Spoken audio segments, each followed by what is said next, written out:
Hello friends, आपका बहुत बहुत स्वागत है आपके अपने YouTube platform career crack hub पर। मैं विकास मिश्रा आपके लिए पॉलिटी का एक नेक्स्ट वीडियो लेकर उपस्थित हुआ हूँ। और ये जो वीडियो है इसका टाइटल तो आपने देख ही लिया होगा कि कॉन्स्टिट्यूशन के पार्ट्स, भारतीय संविधान के भाग। और ये जो भाग हैं कॉन्सेप्ट भी देखेंगे और ट्रिक भी देखेंगे। अब ये पढ़ना इंपॉर्टेंट क्यों है? तो एसएससी जीडी 2025 की तैयारी हो या आरआरबी एनटीपीसी की तैयारी हो, एमटीएस, पुलिस, यहाँ तक कि पीसीएस वाले एग्जाम हो या यूपीएससी आईएएस वाला एग्जाम हो, इसी बार वाला 2024 वाला जो आईएएस वाला एग्जाम था वहाँ इस पार्ट से क्वेश्चन पूछा गया है। एसएससी सीजल वाला जो अभी एग्जाम हुआ हर शिफ्ट में वो इन्हीं पार्ट से क्वेश्चन पूछ रहे थे। तो ये पार्ट्स बहुत इंपॉर्टेंट हैं। और इन पार्ट्स के बारे में अगर जो हम जान लेते हैं तो एक हिसाब से आप पूरे संविधान के बारे में मोटी मोटी बातें जान जाएंगे। तो ये टॉपिक बहुत इंपॉर्टेंट है और इस वजह से हमको पढ़ना है। और दूसरी बात, ये टॉपिक आप आराम से देखिए, इसको समझिए, ठीक है? क्योंकि आगे आप कोई भी एग्जाम देंगे अगर जो उसमें पॉलिटी आ रही है तो ये टॉपिक बहुत इंपॉर्टेंट है। रही लाइक करने वाली बात, कमेंट करने वाली बात, सब्सक्राइब करने वाली बात, वो आपकी अपनी मर्जी है, ठीक है? वीडियो अच्छा लगे करिए, अगर जो कोई दिक्कत लगे तो आप मैसेज करके उसको बताइए, ठीक है? एक बार देखते हैं कि ये पार्ट्स हैं क्या, कॉन्स्टिट्यूशन के पार्ट्स क्या हैं। तो यहाँ पर देखिए कॉन्स्टिट्यूशन के पार्ट्स का मतलब क्या है, संविधान के भाग।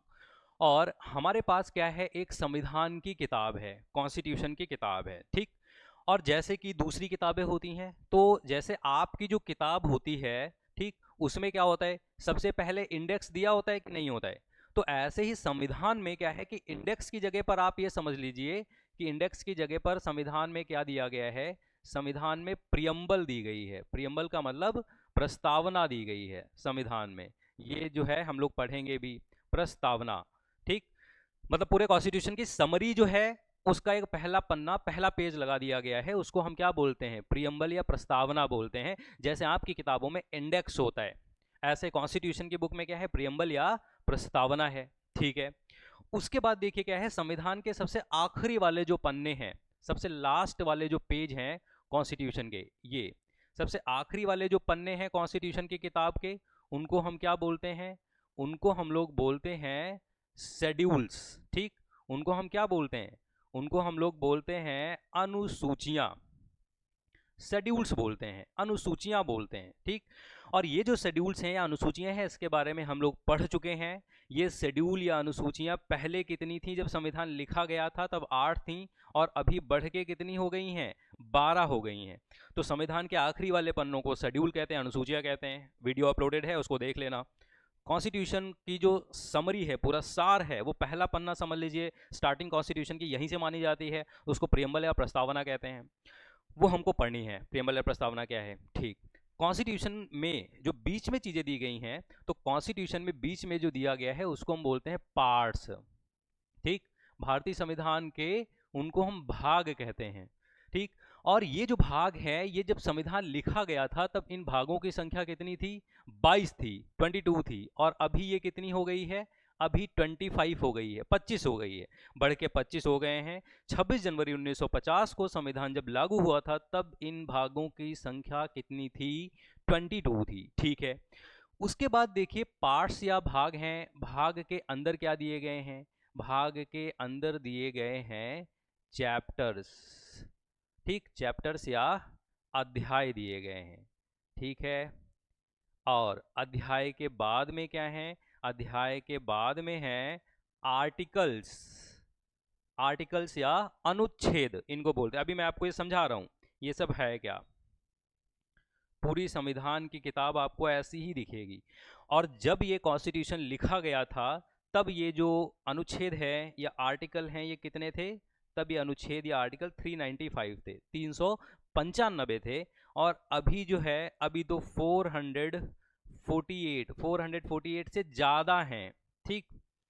ज़्यादा कितने हैं याद रखने की ज़रूरत आपको नहीं है, क्योंकि अभी कितने आर्टिकल है ये आपसे नहीं पूछा जाएगा। क्यों नहीं पूछा जाएगा? हो सकता जब जब तक आपका एग्जाम हो संसद तब तक अमेंडमेंट करके नया आर्टिकल जोड़ दे, तो ये वाला नंबर तो चेंज होता रहता है। तो आपको क्या याद होना चाहिए, ये वाली चीज़। अब बात कर लेते हैं पार्ट्स हैं क्या।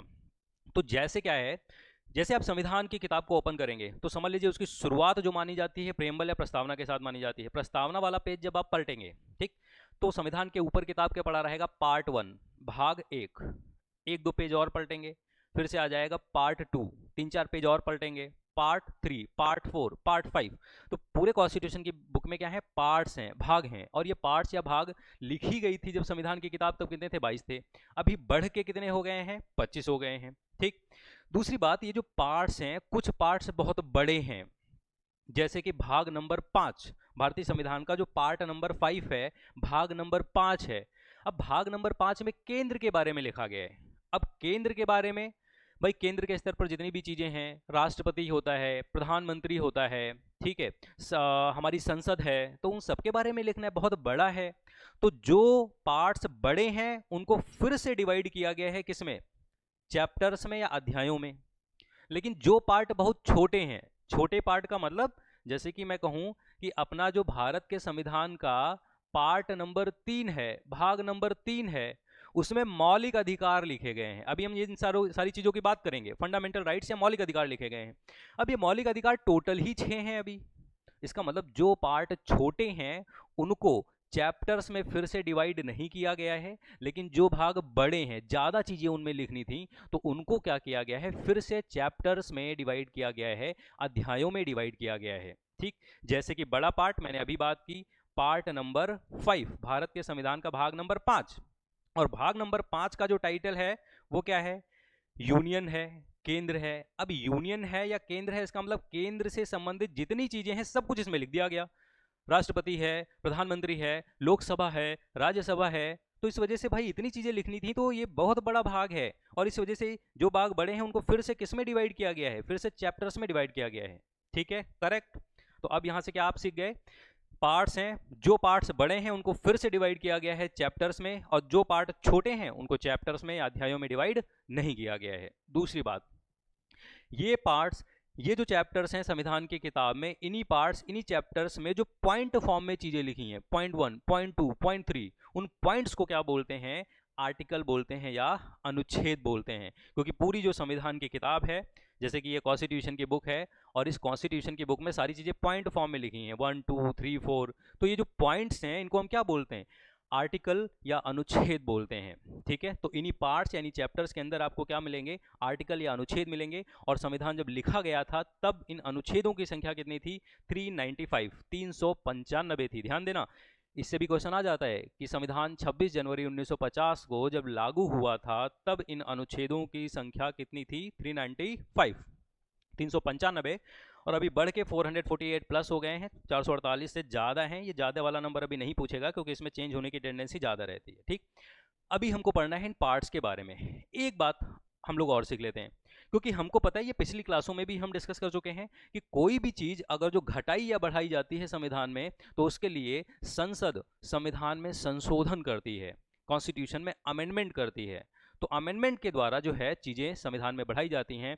और अभी तक संविधान की किताब में कितनी बार अमेंडमेंट हो चुका है, संशोधन हो चुका है, आपका आंसर है 106, 106 बार संविधान की किताब को चेंज किया गया है। ठीक है, तो 22 से बढ़ के भाग 25 हुए हैं, इसका मतलब अमेंडमेंट्स या संशोधन के द्वारा उनको क्या किया गया है, बढ़ाया गया है। ठीक है, तो मोटी मोटी बातें आपको पता है। अब हम देख लेते हैं ये जो पार्ट्स हैं क्या हैं, क्या क्या उनमें है। ठीक, तो ये दे रहे आपके संविधान के भाग और इधर आर्टिकल लिखे हैं। ठीक, अब देखिए भाग एक का जो नाम है वो संघ और उसका राज्य क्षेत्र है, या the union and it's territory. और आर्टिकल कितने से कितने तक है, 1 से 4 तक है। आपको ये याद रखना है, आर्टिकल सब में आर्टिकल आपको नहीं याद रखना है, लेकिन देखो भाग 1, भाग 2, भाग 3, ठीक है, और भाग 4, भाग 4A, यहां तक 4A तक जो है आपको ये भी याद होना चाहिए। जैसे मैं आपसे बोलूं कि नीति निदेशक तत्व कितने से कितने आर्टिकल के बीच में है, 36 से 51, 36 से 51, ये भी याद होना चाहिए। दूसरी बात, ऐसे क्वेश्चन आएगा कि नीति निदेशक तत्व भारत के संविधान के कौन से भाग में है, तो कौन से भाग में है, पार्ट नंबर 4 में है, ये भी याद रखना है। मतलब यहां तक भाग 4A तक जो है आपको आर्टिकल्स भी ध्यान रखने हैं और पार्ट्स भी ध्यान रखने हैं। आगे का फिर मैं अभी आपको बताऊंगा। ठीक है, तो यहां पर देखिए पार्ट नंबर 1 में टाइटल है the union and it's territory, संघ और उसका क्षेत्र, और आर्टिकल नंबर 1 से 4 तक। तो इसमें क्या दिया गया है, तो भाई देखिए इसमें क्या दिया गया है, हमारे पास क्या है कि पूरा यूनियन है, केंद्र है, ठीक, मतलब सेंटर है। और ये जो केंद्र है और केंद्र के जो क्षेत्र हैं वो दो ही टाइप के तो क्षेत्र हैं, या तो स्टेट होगा राज्य होगा और या तो कोई चीज क्या होगी, यूनियन टेरिटरी या यूटी होगी, केंद्र शासित प्रदेश होंगे। तो राज्य 28 हैं हमारे पास और 8 केंद्र शासित प्रदेश हैं, यूनियन टेरिटरीज हैं। इनके बारे में दिया गया है किसमें, भाग नंबर 1 में। इनके बारे में क्या दिया गया है, तो किसी भी राज्य को अगर जो यूटी बनाना है तो कैसे बनाओगे, किसी केंद्र शासित प्रदेश या यूटी को राज्य बनाना है तो कैसे बनाओगे, इनके नामों में चेंज करना है तो कैसे करोगे। ठीक, जैसे कि यूपी था पहले, उत्तर प्रदेश को दो भागों में बांटा गया, उत्तर प्रदेश और उत्तराखंड में। पंजाब को बांटा गया, पंजाब, चंडीगढ़ और हरियाणा में। तो अगर जो एक राज्य को कई सारे भागों में तोड़ना है, एक यूटी को कई सारे भागों में तोड़ना है, राज्य या केंद्र शासित प्रदेशों के नामों में बदलाव करना है, ये सारी बातें कहां पर दी गई हैं, पार्ट नंबर 1 भाग नंबर 1 और अनुच्छेद नंबर 1 से 4 तक। ये जो मैं कहानी आपको बता रहा हूं, ठीक है, ये आप सुन लो, ये याद रखने के लिए जरूरी है। और आपको याद क्या रखना है, याद बस ये रखना है कि भाग नंबर 1 का नाम क्या है। और जैसे आपसे यही पूछेगा कि संघ और उसका क्षेत्र किस भाग में है, भारत के संविधान के किस भाग में, भाग ए में, भाग 2 में, 3 में, 4 में, तो भाग 1 में है। कितने से कितने आर्टिकल के बीच में आपको याद रखना है। मैं आपको जो चीजें बताता चल रहा हूं वो पूरे संविधान का आपका ओवरव्यू हो जाएगा एक तरीके से, है ना। और साथ साथ में आप बहुत सारी चीजें ऐसे ही जान जाएंगे और याद तभी रह पाएगा, जो मैं बता रहा हूं वो आप ध्यान से बस सुन लो। उसके बाद देखिए नागरिकता, तो सिटीजनशिप से संबंधित जो प्रावधान हैं, प्रोविजंस हैं, वो भारत के संविधान के किस भाग में हैं, भाग नंबर 2 में हैं। और आर्टिकल कहां से कहां तक है, तो 5 to 11, 5 से 11 के बीच में है। यहाँ पर है क्या, नागरिकता से संबंधित कौन कौन सी चीजें यहाँ पर दी गई हैं। तो देखिए क्या है, नागरिकता से संबंधित यहाँ पर कौन कौन सी चीजें दी गई हैं। तो इंडिया में क्या है, जिस दिन भारत आजाद हुआ था, ठीक, मतलब 15 अगस्त 1947, तो भारत जब आजाद हुआ और संविधान हमारा जब लागू हुआ, तो उस टाइम पर किसको किसको नागरिक माना जाएगा। ठीक, एक तो ये बात इसमें दी गई है। दूसरी बात क्या दिया गया है, हमारे यहाँ पर सिंगल सिटीजनशिप को फॉलो किया जाएगा। सिंगल सिटीजनशिप का मतलब देखो क्या होता है, एक बार इसकी भी बात कर लेते हैं। सिंगल सिटीजनशिप का मतलब ये होता है कि जैसे पहली बात तो ये, जैसे यूएसए है, अमेरिका है, ठीक। अब अमेरिका में आप उसके किसी राज्य के रहने वाले हैं, बाई चांस अमेरिका का एक राज्य है कैलिफोर्निया, आप कैलिफोर्निया के रहने वाले हैं, तो आपको क्या होगा, कैलिफोर्निया राज्य की भी नागरिकता मिलेगी, ठीक। और America as a nation, as a देश, आपको अमेरिका की भी नागरिकता मिलेगी, राष्ट्र की भी नागरिकता मिलेगी। तो एक व्यक्ति के पास देखो दो दो नागरिकताएं हैं। अगर जो आप अमेरिका के नागरिक हो तब राज्य की भी नागरिकता मिलेगी कैलिफोर्निया, और आप अमेरिका के भी नागरिक हो, अमेरिका देश के नागरिक हो, तो इस सिटीजनशिप को डुअल सिटीजनशिप कहते हैं। डुअल है ना, दोहरी नागरिकता, डुअल सिटीजनशिप, ठीक। तो हमारे यहां पर देखो क्या कहा गया है, डुअल सिटीजनशिप या दोहरी नागरिकता इसको हम लोग बोलते हैं। हमारे यहाँ पर देखो क्या है कि हमारे यहाँ पर भाई अगर जो इंडिया है और आप यूपी उत्तर प्रदेश के रहने वाले हैं या बिहार के रहने वाले हैं या किसी और राज्य के रहने वाले हैं, इससे कोई मतलब नहीं है। राज्यों की नागरिकता नहीं मिलेगी आपको, सिर्फ किसकी मिलेगी, देश की मिलेगी, नेशन की मिलेगी। तो हमारे यहाँ पर दो नागरिकताएं नहीं मिलती हैं। इस वजह से इंडिया किसको फॉलो करता है, सिंगल सिटीजनशिप, एकल नागरिकता को फॉलो करता है। तो एकल नागरिकता वाला प्रावधान कहाँ दिया गया है, यहीं पर दिया गया है, मतलब कहाँ, भारत के संविधान के भाग 2 में दिया गया है। दूसरी यहां पर यह कहा गया है बात कि नागरिकता से संबंधित, मतलब कोई बाहर का है, भारत की नागरिकता लेना चाहता है, उसको सबको कैसे मिलेगी। तो यहां पर यह कहा गया है कि उसके लिए संसद कानून बनाएगी। संसद को, पार्लियामेंट को अथॉरिटी दी गई है कि अगर जो बाहर से कोई इंडिया आए उसको कैसे नागरिकता मिलेगी, तो वो संविधान में नहीं लिखा है, उसने कहा संसद कानून बनाएगी और उस कानून के तहत जो है उसको नागरिकता मिलेगी। मतलब नागरिकता के सिर्फ मेन पॉइंट्स कहाँ दिए गए हैं, भाग नंबर 2 में, आर्टिकल नंबर 5 से 11 के बीच में दिए गए हैं, ठीक है। तो 5 to 11 हो गया। उसके बाद भाग नंबर 3, भाग नंबर 3 का नाम क्या है, फंडामेंटल राइट्स। और ये फंडामेंटल राइट्स जो हैं कितने से कितने आर्टिकल तक हैं, याद रखना 12 से 35, आर्टिकल 12 to 35। ये क्या होते हैं, तो भारत का जब संविधान लिखा जा रहा था तो देखो हमारे इंडिया के लोग बहुत ज़्यादा पढ़े लिखे नहीं थे। अब बहुत ज़्यादा पढ़ा लिखा लोग यहाँ पर उपस्थित नहीं थे। इस वजह से क्या हुआ कि हमारा जब संविधान बनाया जा रहा था तो संविधान को बनाने वाले लोगों के मन में एक बात थी कि भाई इंडिया में ये लोग इतने ज़्यादा पढ़े लिखे हैं नहीं, और अगर जो कल को कोई हिटलर टाइप का पीएम आया, प्रधानमंत्री आया और इन बेचारों के अधिकारों को छीन लिया उसने, तो ये तो बेचारे पहली बात तो जान ही नहीं पाएंगे कि हमारे अधिकार छीने गए हैं, और जान भी गए तो वापस कैसे पा पाएंगे। तो आपके जीवन जीने के लिए जो बहुत ज़्यादा ज़रूरी अधिकार हैं, जिनके बिना आपका जीवन पॉसिबल नहीं है, उसका डेवलपमेंट नहीं हो पाएगा, इस वजह से आपके जीवन जीने के लिए बहुत ज़्यादा ज़रूरी अधिकारों को संविधान सभा ने संविधान की किताब में ही लिख दिया है, और उन्हीं को क्या बोलते हैं? उन्हीं को बोलते हैं फंडामेंटल राइट्स, मौलिक अधिकार। ये जो मौलिक अधिकार हैं, ये संविधान की किताब में लिखे गए हैं। और दूसरी बात ये है, ये फंडामेंटल जो राइट्स हैं, संविधान की किताब में लिखने से क्या हो गया? क्यों संविधान की किताब में ही क्यों लिखे? तो संविधान की किताब में लिखने से ये हो गया कि छीनना बहुत मुश्किल है इनको। हालांकि छीने जा सकते हैं, लेकिन छीनना मुश्किल बहुत है। और यही रीजन है कि ये जब संविधान लिखा गया था, तब फंडामेंटल राइट्स की संख्या थी 7। और अभी आपसे कोई पूछे कि फंडामेंटल राइट्स कितने हैं, तो क्या जवाब दोगे? 6, क्योंकि एक डिलीट हो गया है।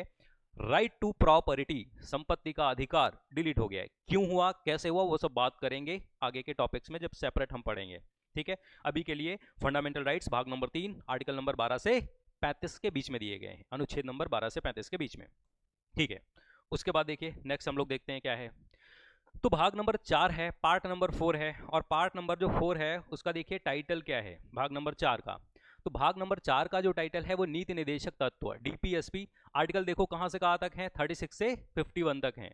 Directive principles of state policy. पहली बात, पूरे संविधान की किताब में यहां पर नीति निर्देशक तत्व तो लिखा है, लेकिन इसका पूरा नाम है राज्य के नीति निर्देशक तत्व। ठीक, राज्य। राज्य क्यों? क्योंकि पूरे संविधान की किताब में ये जो स्टेट वर्ड है, राज्य वर्ड है, इसी का यूज किया गया है। कहीं पर देश वर्ड जो है वो यूज ही नहीं किया है संविधान की किताब में।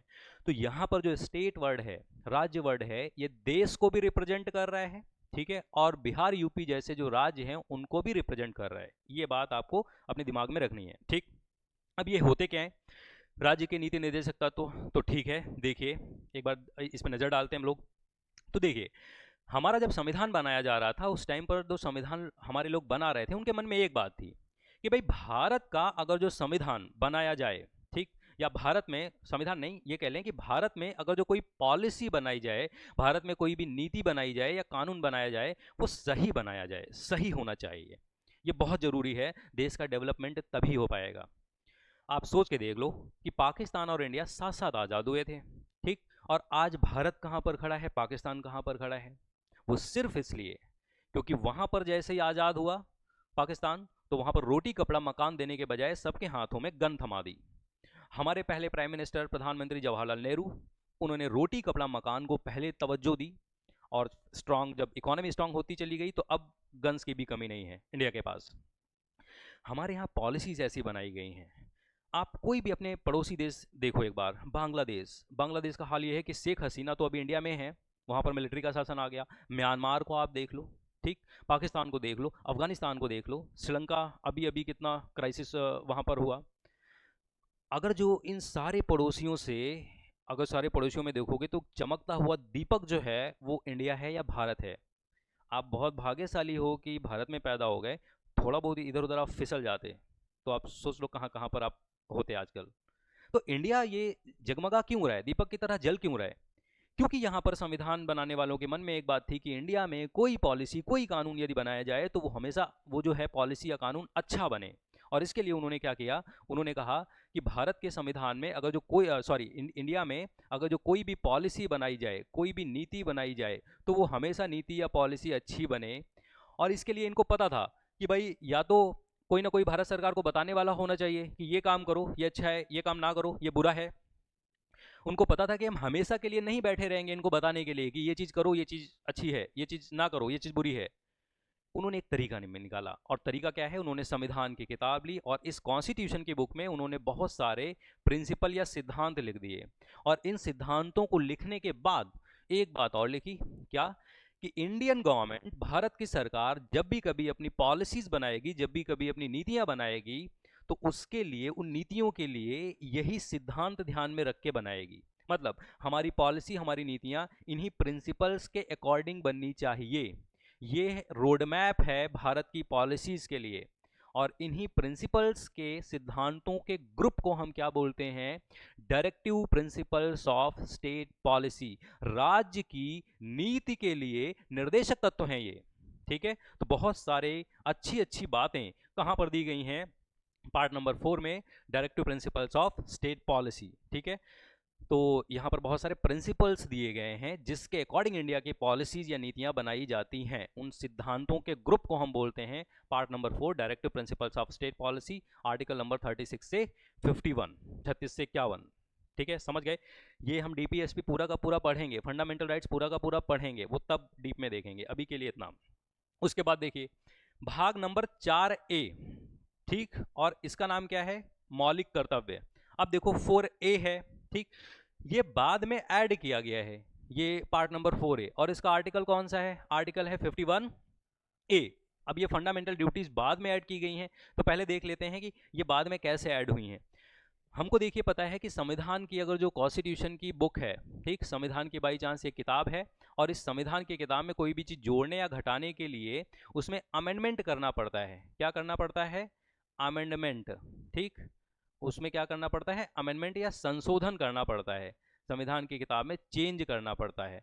और वो चेंज करता कौन है, तो ये जो चेंज हमारी संसद करती है, पार्लियामेंट करती है। और अभी तक संविधान की किताब में कितनी बार चेंज हो चुका है, 106 बार चेंज किया जा चुका है। इसका मतलब हमारे पास 106 अमेंडमेंट हैं, 106 संशोधन है हमारे पास। ठीक है, तो 106 में से जब भी मैं ये लिखूंगा कि संविधान की किताब में ये चीज जुड़ी, ये चीज घटी, तो आपको ये जरूर जानना चाहिए कि किस नंबर के अमेंडमेंट के द्वारा, किस नंबर के संविधान संशोधन के द्वारा वो चीज जोड़ी गई या वो चीज घटाई गई। ये कॉन्स्टिट्यूशनल अमेंडमेंट्स क्या होते हैं, ये डीप में मैंने बताया है, पिछली क्लासेस वाली जो पॉलिटी की वीडियो है उसमें आप देखना। ठीक, तो अमेंडमेंट किए जाते हैं। अब देखिए ये जो अमेंडमेंट हैं तो टोटल 106 हैं, यहाँ पर एक बार मैं और लिखे दे रहा हूँ। जैसे ये जो पार्ट नंबर 4A है, भाग नंबर जो 4A है, ठीक, कॉन्स्टिट्यूशन का भाग नंबर, पार्ट नंबर 4A, और जिसका नाम क्या है, जिसका नाम फंडामेंटल ड्यूटी है, मौलिक कर्तव्य है, फंडामेंटल ड्यूटी। यहाँ पर मैं शॉर्ट में लिख रहा हूँ क्योंकि वहाँ पर पीछे लिखा है, तो मौलिक कर्तव्य है। ये जो मौलिक कर्तव्य हैं ये किस नंबर के अमेंडमेंट के द्वारा जोड़े गए हैं, तो ध्यान दो जरा, ये वाला 42वें नंबर का संविधान में संशोधन किया गया था, 42nd। ठीक, इसको इंग्लिश में ही लिखते हैं 42nd कॉन्स्टिट्यूशनल, ठीक, 42nd कॉन्स्टिट्यूशनल अमेंडमेंट, अमेंडमेंट और अमेंडमेंट, और इसको बोलते हैं एक्ट, कॉन्स्टिट्यूशनल अमेंडमेंट एक्ट।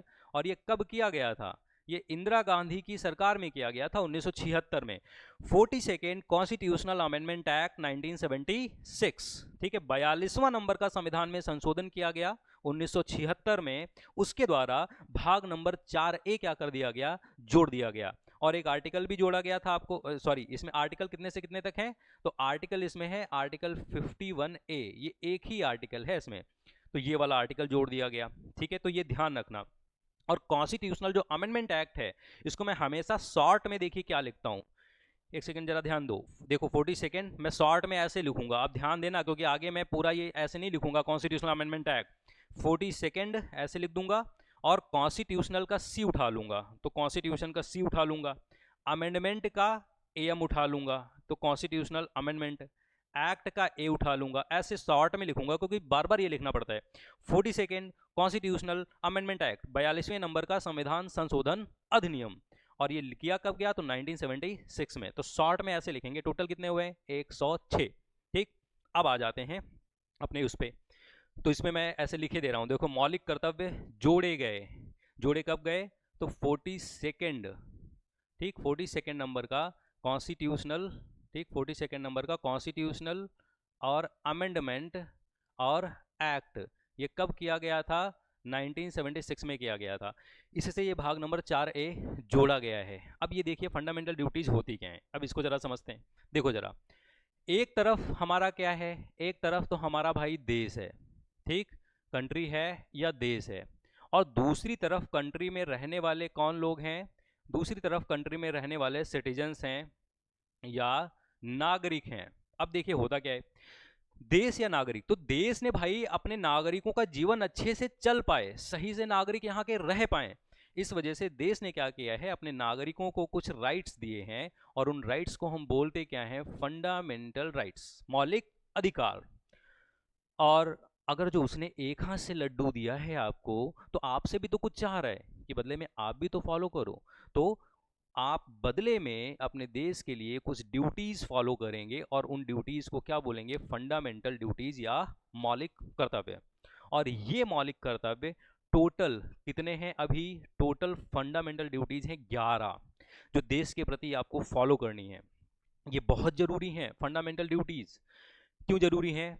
पहली बात तो एग्जाम में आती हैं इसलिए जरूरी हैं, एग्जाम में ना भी आती हों तब फिर क्यों जरूरी हैं? तब फिर इसलिए जरूरी हैं, अगर जो बाई चांस आप कोई ऑफिसर बन गए, समझ लीजिए आप ऑफिसर बन गए और आपसे बोला गया भाई आपने 26 जनवरी है या 15 अगस्त है, झंडा वगैरह फहराया, अपने ऑफिस से निकले, कोई प्रेस रिपोर्टर आपके पास आया, उस प्रेस रिपोर्टर ने आपसे बोला कि सर या मैडम ये बताइए कि आपको अपने देश से लगाव है क्या? आपने कहा कि हाँ बिल्कुल लगाव है, क्यों नहीं है? उसने कहा कि चलिए अच्छा 2 ड्यूटी बताइए, 2 कर्तव्य बताइए। दिक्कत है, अब 2 ड्यूटी जो देश चाहता है कि आप फॉलो करो, टोटल 11 ड्यूटी हैं, उसमें से 2 भी आपको आ नहीं रही हैं। हो सकता है आप अपनी इंडिविजुअल लाइफ में इन ड्यूटीज को फॉलो करते हो लेकिन आपको पता ही नहीं है, दिक्कत हो जाएगी। इस वजह से फंडामेंटल ड्यूटीज हमको पढ़नी है सारी की सारी, 11 फंडामेंटल ड्यूटीज। और अभी मौलिक कर्तव्य देखो कितने हैं, 6। ये फंडामेंटल राइट्स भी पढ़ने, फंडामेंटल ड्यूटीज भी पढ़नी है, ठीक है। तो ये हो गया फंडामेंटल ड्यूटीज। और आर्टिकल कौन सा है, 51A। दूसरी बात देखो, कभी भी जब ये बाद में जोड़ी जाएंगी चीजें ना, ये ए बी के फॉर्म में ही जोड़ी जाएंगी, ए बी सी डी ऐसे जोड़ी जाएंगी। क्यों?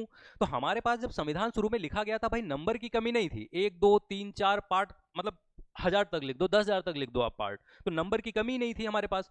अब बात यह है कि जब बाद में चीजें जोड़ी गई तो फिर क्या हुआ, अब बाद में चीजें जोड़ी गई तो या तो सबसे आखिरी में जोड़ देते तब कोई दिक्कत नहीं थी, लेकिन सेम चीजें सेम जगह पर जोड़ी जानी है। अब सेम चीजें अगर जो सेम जगह पर जोड़ी जानी है तो फिर क्या होगा, तो फिर होगा ये कि अगर जो यहां पर आपको भाग नंबर 4 के पास में दूसरी चीज जोड़नी है, तो अगर जो 5 करके जोड़ दोगे तो अगले वाली सारी चीजें चेंज हो जाएंगी। और अगली वाली अगर जो सारी चीजें चेंज हो जाएंगी, और सोचो जज साहब हैं, वकील साहब हैं, बड़ी मुश्किल से संविधान उन्होंने याद किया है, एक बार अमेंडमेंट हुआ सारा भूल गए, तो भाई ये चीज तो सही नहीं है। तो जो चीज जहां पे है वहीं पे रहे, इस वजह से चीजें कैसे जोड़ी गई हैं, ए बी के फॉर्म में जोड़ी गई हैं। और यहाँ आर्टिकल भी 51A जोड़ा गया है क्योंकि और सारी चीजें अपनी जगह पर बनी रहें, ठीक है। दूसरी बात देखिए क्या है, ये पार्ट्स मैं फिर से कह रहा हूं इतने इंपॉर्टेंट हैं ये पार्ट्स कि अगर जो एक बार आप इन पे नजर डाल लो तो पूरा का पूरा संविधान जो है ओवरव्यू उसका पूरा का पूरा हो जाएगा। तो ये पार्ट्स बहुत इंपॉर्टेंट हैं। आईएएस का एग्जाम हो, पीसीएस का एग्जाम हो, SSC GD, SSC CGL, police, MTS, चाहे जहां देखो पार्ट से आपको क्वेश्चन मिलेंगे, ठीक। तो देखिए क्या है, पार्ट नंबर, उसके बाद अगला वाला देख दो, पार्ट नंबर 5 भाग नंबर 5, और भाग नंबर 5 का टाइटल क्या है, द यूनियन, केंद्र है। अब केंद्र है और केंद्र के बीच में देखो आर्टिकल कहां से कहां तक है, आर्टिकल 52 से 151 के बीच में यहां पर लिखा गया है। अब ये यहां से भाग नंबर 5 से आर्टिकल आपको अगर जो ना भी याद हो तब भी कोई बात नहीं है, ठीक। लेकिन अगर जो याद है तो आपको देखो फायदा कितना बड़ा होने वाला है, मैं भी आपको बताता हूं। केंद्र है, ठीक है, भाग नंबर 5 का नाम द यूनियन है, ठीक है। अब द यूनियन, अब देखो इसमें क्या होगा, इधर एक बार ध्यान लगा के देखना है ना।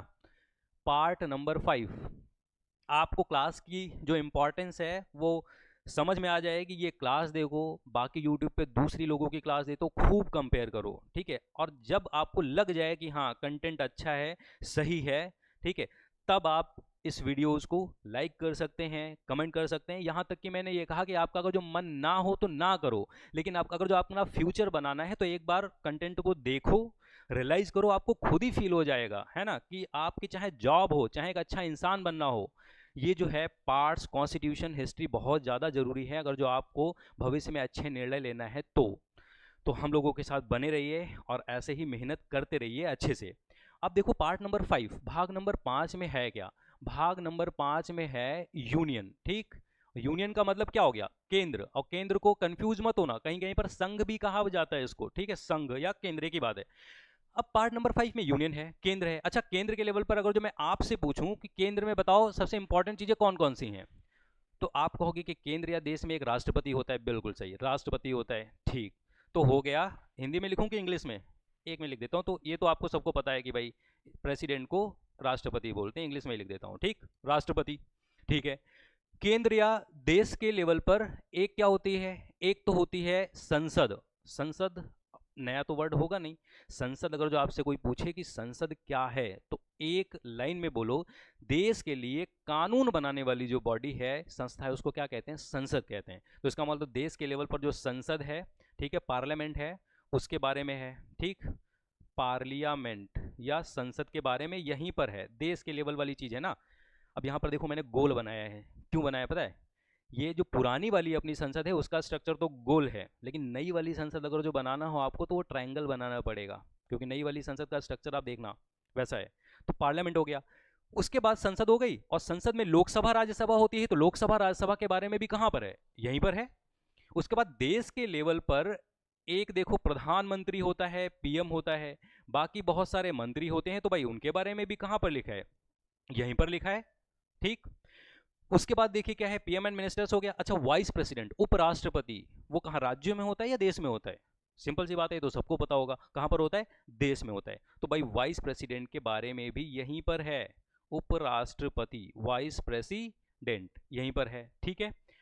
उसके बाद अगर जो आप केंद्र सरकार पर कोई केस कर दो, ठीक, तो भाई पीएम मोदी जी तो लड़ने जाएंगे नहीं केस।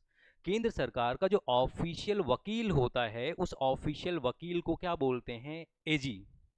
लेकिन ये एजी अलग है, आपके घर में भी हो सकता है कि आपकी मम्मी आपके पापा को बोलती हूँ एजी, तो वो वाला एजी नहीं है। इस एजी का फुल फॉर्म क्या है? अटॉर्नी जनरल, ठीक है। मतलब मजाक में मैंने आपको याद करवाया है, एजी, अटॉर्नी जनरल। तो अटॉर्नी जनरल या एजी, मैं शॉर्ट में ही लिख रहा हूँ, एजी या अटॉर्नी जनरल, ठीक। अटॉर्नी जनरल भारत का महान्यायवादी, ये है कौन? तो इंडियन गवर्नमेंट का ऑफिशियल वकील है, ये एडवोकेट है, उसको बोलते हैं अटॉर्नी जनरल, ठीक। तो इसके बारे में भी है, ठीक। और भी कई चीज़ें हैं, जैसे कि मैं बात करूं कि एक ऑफिसर होता है जिसका नाम होता है कैग, ठीक। कैग का फुल फॉर्म क्या है? कॉम्पट्रोलर, कंट्रोलर नहीं, कॉम्पट्रोलर, COMP है, MP, comptroller and auditor general of India, Bharat का नियंत्रक एवं महालेखा परीक्षक। ये जो कैग है, अभी क्योंकि इसके बारे में हमको पूरा का पूरा पढ़ना है, इस वजह से यहां पर मैंने शॉर्ट में ही लिखा है। ये कैग कौन होता है? तो भारत सरकार के खातों को, अकाउंट्स को जो चेक करने वाला अधिकारी होता है उसको कैग बोलते हैं। एग्जाम्पल के लिए रेलवे मंत्रालय को 50 करोड़ रुपए दे दिए गए, तो भाई मंत्री जी ने वो 50 करोड़ रुपए से जिस काम के लिए लिया था उसी काम पे खर्च किए या अपना घर बनवा लिया, क्या किया है? तो ये इंडियन गवर्नमेंट के अकाउंट्स को चेक करेगा, ठीक है। तो भारत सरकार के खातों को चेक करने वाला जो अधिकारी होता है उसको क्या बोलते हैं? कैग बोलते हैं।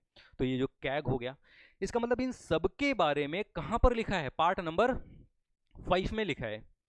अगर जो आपको आर्टिकल पता है कि कितने से कितने आर्टिकल के बारे में, इन सारी चीजों के बारे में कितने से कितने आर्टिकल के बीच में आएगा, तो आर्टिकल 52 से 151 के बीच में आएगा। अब देखो इससे फायदा आपको क्या होगा।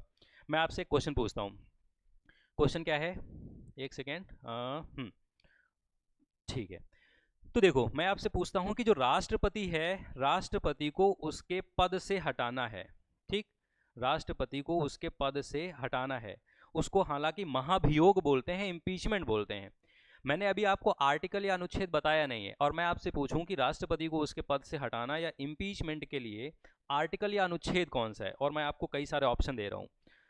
पहला मैंने आपको दिया आर्टिकल या अनुच्छेद नंबर जो है 11 में है पहला ऑप्शन। आर्टिकल या अनुच्छेद नंबर 61, ठीक। आर्टिकल या अनुच्छेद नंबर 352, 352, ठीक है। और कोई दूसरा भी आर्टिकल हम ले सकते हैं, आर्टिकल 4। ये 4 मैंने आपको ऑप्शन दिए, बताओ इसमें से कौन से आर्टिकल में राष्ट्रपति को उसके पद से हटाने के बारे में दिया गया है। अब यहां से फायदा क्या होगा आपको? यदि ये पता है कि ये सारी चीजें, राष्ट्रपति, संसद, प्रधानमंत्री, अन्य मंत्री, उपराष्ट्रपति, अटॉर्नी जनरल या भारत का महान्यायवादी, भारत के नियंत्रक और महालेखा परीक्षक, इन सबके बारे में कितने से कितने आर्टिकल के बीच में है? आर्टिकल 52 से 151 के बीच में है। तो भाई इसको करो क्रॉस, ठीक। 352 भी नहीं होगा, 4 भी नहीं होगा, आपको नहीं भी आता था तब भी सही आंसर क्या है? 61, 61 इसमें है, ठीक। तो ये फायदा होने वाला है आपको। बहुत सारे जो है आर्टिकल्स आपको याद ही नहीं करने पड़ेंगे, आपको बस आइडिया हो कि कौन सी चीज़ कहाँ पर आएगी, और ये तो आइडिया होता ही है कि केंद्र के लेवल पर कौन कौन होगा, ठीक। तो पार्ट नंबर 5 में देखिए क्या दिया गया है, भाग नंबर 5 में केंद्र से संबंधित सारी चीज़ें आर्टिकल 52 से 151 के बीच में, ठीक है। हालांकि आप मेरे साथ लास्ट तक वीडियो में बने रहिए, हम लोग जो है ट्रिक के माध्यम से भी देखेंगे, ठीक। उसके बाद देखिए भाग नंबर 6। अब भाग नंबर जो 6 है स्टेट्स के बारे में है, तो जैसे केंद्र के बारे में भाग नंबर 5 में दिया है, ऐसे ही राज्यों के बारे में कहाँ पर दिया है, भाग नंबर 6 में दिया है स्टेट्स के बारे में। आर्टिकल नंबर 152 से 237, 237 के बीच में है आर्टिकल, और स्टेट्स के बारे में यहाँ पर दिया है। तो स्टेट्स के बारे में क्या क्या दिया गया है, तो राज्यों का जो हेड होता है, जैसे देश का हेड राष्ट्रपति कहते हैं, राज्यों के हेड को क्या कहते हैं, गवर्नर या राज्यपाल कहते हैं, उसके बारे में कहाँ है, यहीं पर होगा। राज्यों का जो कानून बनाने वाली जो बॉडी होती है उसको क्या बोलते हैं, राज्य विधान मंडल, स्टेट लेजिस्लेचर, उसके बारे में यहाँ पर होगा। जैसे केंद्र में प्रधानमंत्री होता है और अन्य मंत्री होते हैं, ऐसे राज्यों में मुख्यमंत्री होता है और अन्य मंत्री होते हैं, उसके बारे में भी यहीं पर है। ठीक है, उसके बाद केंद्र में मैंने अभी एक चीज वहां पर लिखी नहीं थी, सुप्रीम कोर्ट। तो सुप्रीम कोर्ट या सर्वोच्च न्यायालय के सारे आर्टिकल्स कहां पर होंगे, पार्ट नंबर 5 में होंगे। ठीक, पार्ट नंबर कहां पर होंगे, 5 में होंगे, ये ध्यान रखना कि सुप्रीम कोर्ट के भी आर्टिकल कहाँ ये होंगे, यहाँ पर मैंने एक बढ़ा दिया है सुप्रीम कोर्ट, तो सुप्रीम कोर्ट के बारे में भी यहाँ पर होगा। तो हाई कोर्ट के बारे में कहां पर होगा, हाई कोर्ट के बारे में राज्यों में होगा, सिंपल सी बात है ना। और जैसे केंद्र सरकार का जो ऑफिशियल वकील होता है उसको हम अटॉर्नी जनरल कहते हैं, ऐसे ही राज्य सरकार का जो ऑफिशियल वकील होता है उसको एडवोकेट जनरल बोलते हैं, एडवोकेट जनरल, राज्य का महाअधिवक्ता उसको बोलते हैं। तो राज्यपाल, राज्यों का कानून बनाने वाली बॉडी, राज्य विधानमंडल, मुख्यमंत्री, हाई कोर्ट, डिस्ट्रिक्ट कोर्ट, ठीक है, राज्य का महाधिवक्ता, इन सब के बारे में, स्टेट्स के बारे में कहां पर है, भाग नंबर 6, आर्टिकल नंबर 152 से 237। ठीक, उसके बाद देखिए भाग नंबर जो 7 है ये अभी नहीं है, डिलीट कर दिया गया है। क्यों नहीं है, क्यों डिलीट कर दिया गया है, इसकी अभी बात करेंगे, लेकिन थोड़ा सा रुक जाइए। तब पहले आप देख लीजिए भाग नंबर 8। तो भाई भाग नंबर जो 5 है उसमें केंद्र हो गया, भाग नंबर 6 है उसमें राज्यों के बारे में हो गया, बचा एक क्षेत्र, कौन सा, यूटी, केंद्र शासित प्रदेश। और केंद्र शासित प्रदेश जो हैं भारत में कितने हैं, 8 हैं। तो उन 8 केंद्र शासित प्रदेश के बारे में भाग नंबर 8 में लिखा है, आर्टिकल नंबर 239 से 242 के बीच में लिखा है। ठीक है, अब देखिए क्या है, ये भाग नंबर 7, और अगला आप एक बार देख लो भाग कौन सा है, भाग नंबर 9। और भाग नंबर 9 का टाइटल क्या है, पंचायत है, आर्टिकल 243 से 243 ओ है। ठीक है, तो इसमें देखिए है क्या, तो भाग नंबर 7 और भाग नंबर 9, तो देखिए है क्या कि भारत के संविधान में ये जो भाग पार्ट 7 और पार्ट नंबर जो 9 है, ये दोनों एक एक बार डिलीट किए गए। भाग नंबर 7 भी एक बार डिलीट किया गया और भाग नंबर 9 भी एक बार डिलीट किया गया, लेकिन भाग नंबर 7 को दोबारा नहीं जोड़ा गया, जबकि भाग नंबर 9 को क्या कर दिया गया है, दोबारा जोड़ दिया गया है। अब देखिए यहाँ पर है क्या, तो भाग नंबर जो 7 है, पार्ट नंबर 7 है, क्योंकि हमारा देखिए जब देश आज़ाद हुआ उससे कुछ पहले हमारे यहाँ पर बहुत सारे देसी राजे रजवाड़े थे। अब ये जो देसी राजे रजवाड़े थे, तो वल्लभ भाई पटेल को ये जिम्मेदारी दी गई थी कि ये भाई जितने भी देसी राजे रजवाड़े हैं, प्रिंसली स्टेट्स हैं, देसी रियासतें हैं, इनको सबको इंडिया ज्वाइन करवाओ। वल्लभ भाई पटेल जब उनसे बात करने पहुंचे तो उन्होंने कहा कि भाई देखो, हम जो है राज्य नहीं बनेंगे, भाग नंबर 6 में नहीं जाएंगे। तो पटेल ने कहा कि भाई कोई बात नहीं, भाग नंबर 6 में ना आ जाओ, बताओ और क्या चाहिए।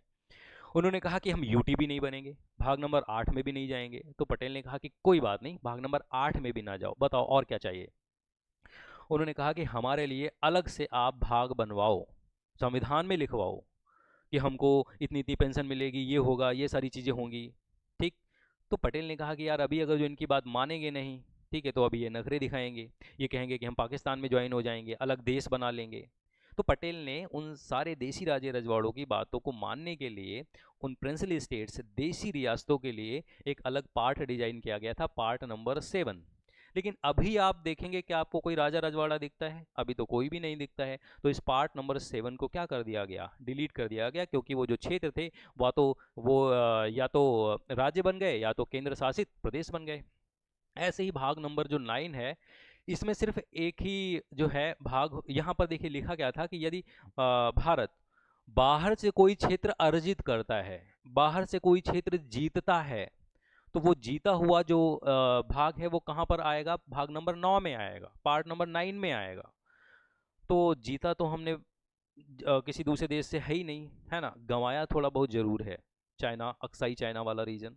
तो यहाँ पर जो भाग 9 में सिर्फ एक ही भाग यहाँ पर रखा हुआ था, जिसका नाम था एक ही रीजन यहाँ पर रखा हुआ था, अंडमान एंड निकोबार। और अंडमान और निकोबार जो है वो भी बाद में क्या बन गया, यूटी बन गया। मतलब किस भाग में पहुंच गया, अंडमान निकोबार। तो अंडमान निकोबार भी पहुंच गया भाग नंबर 8 में।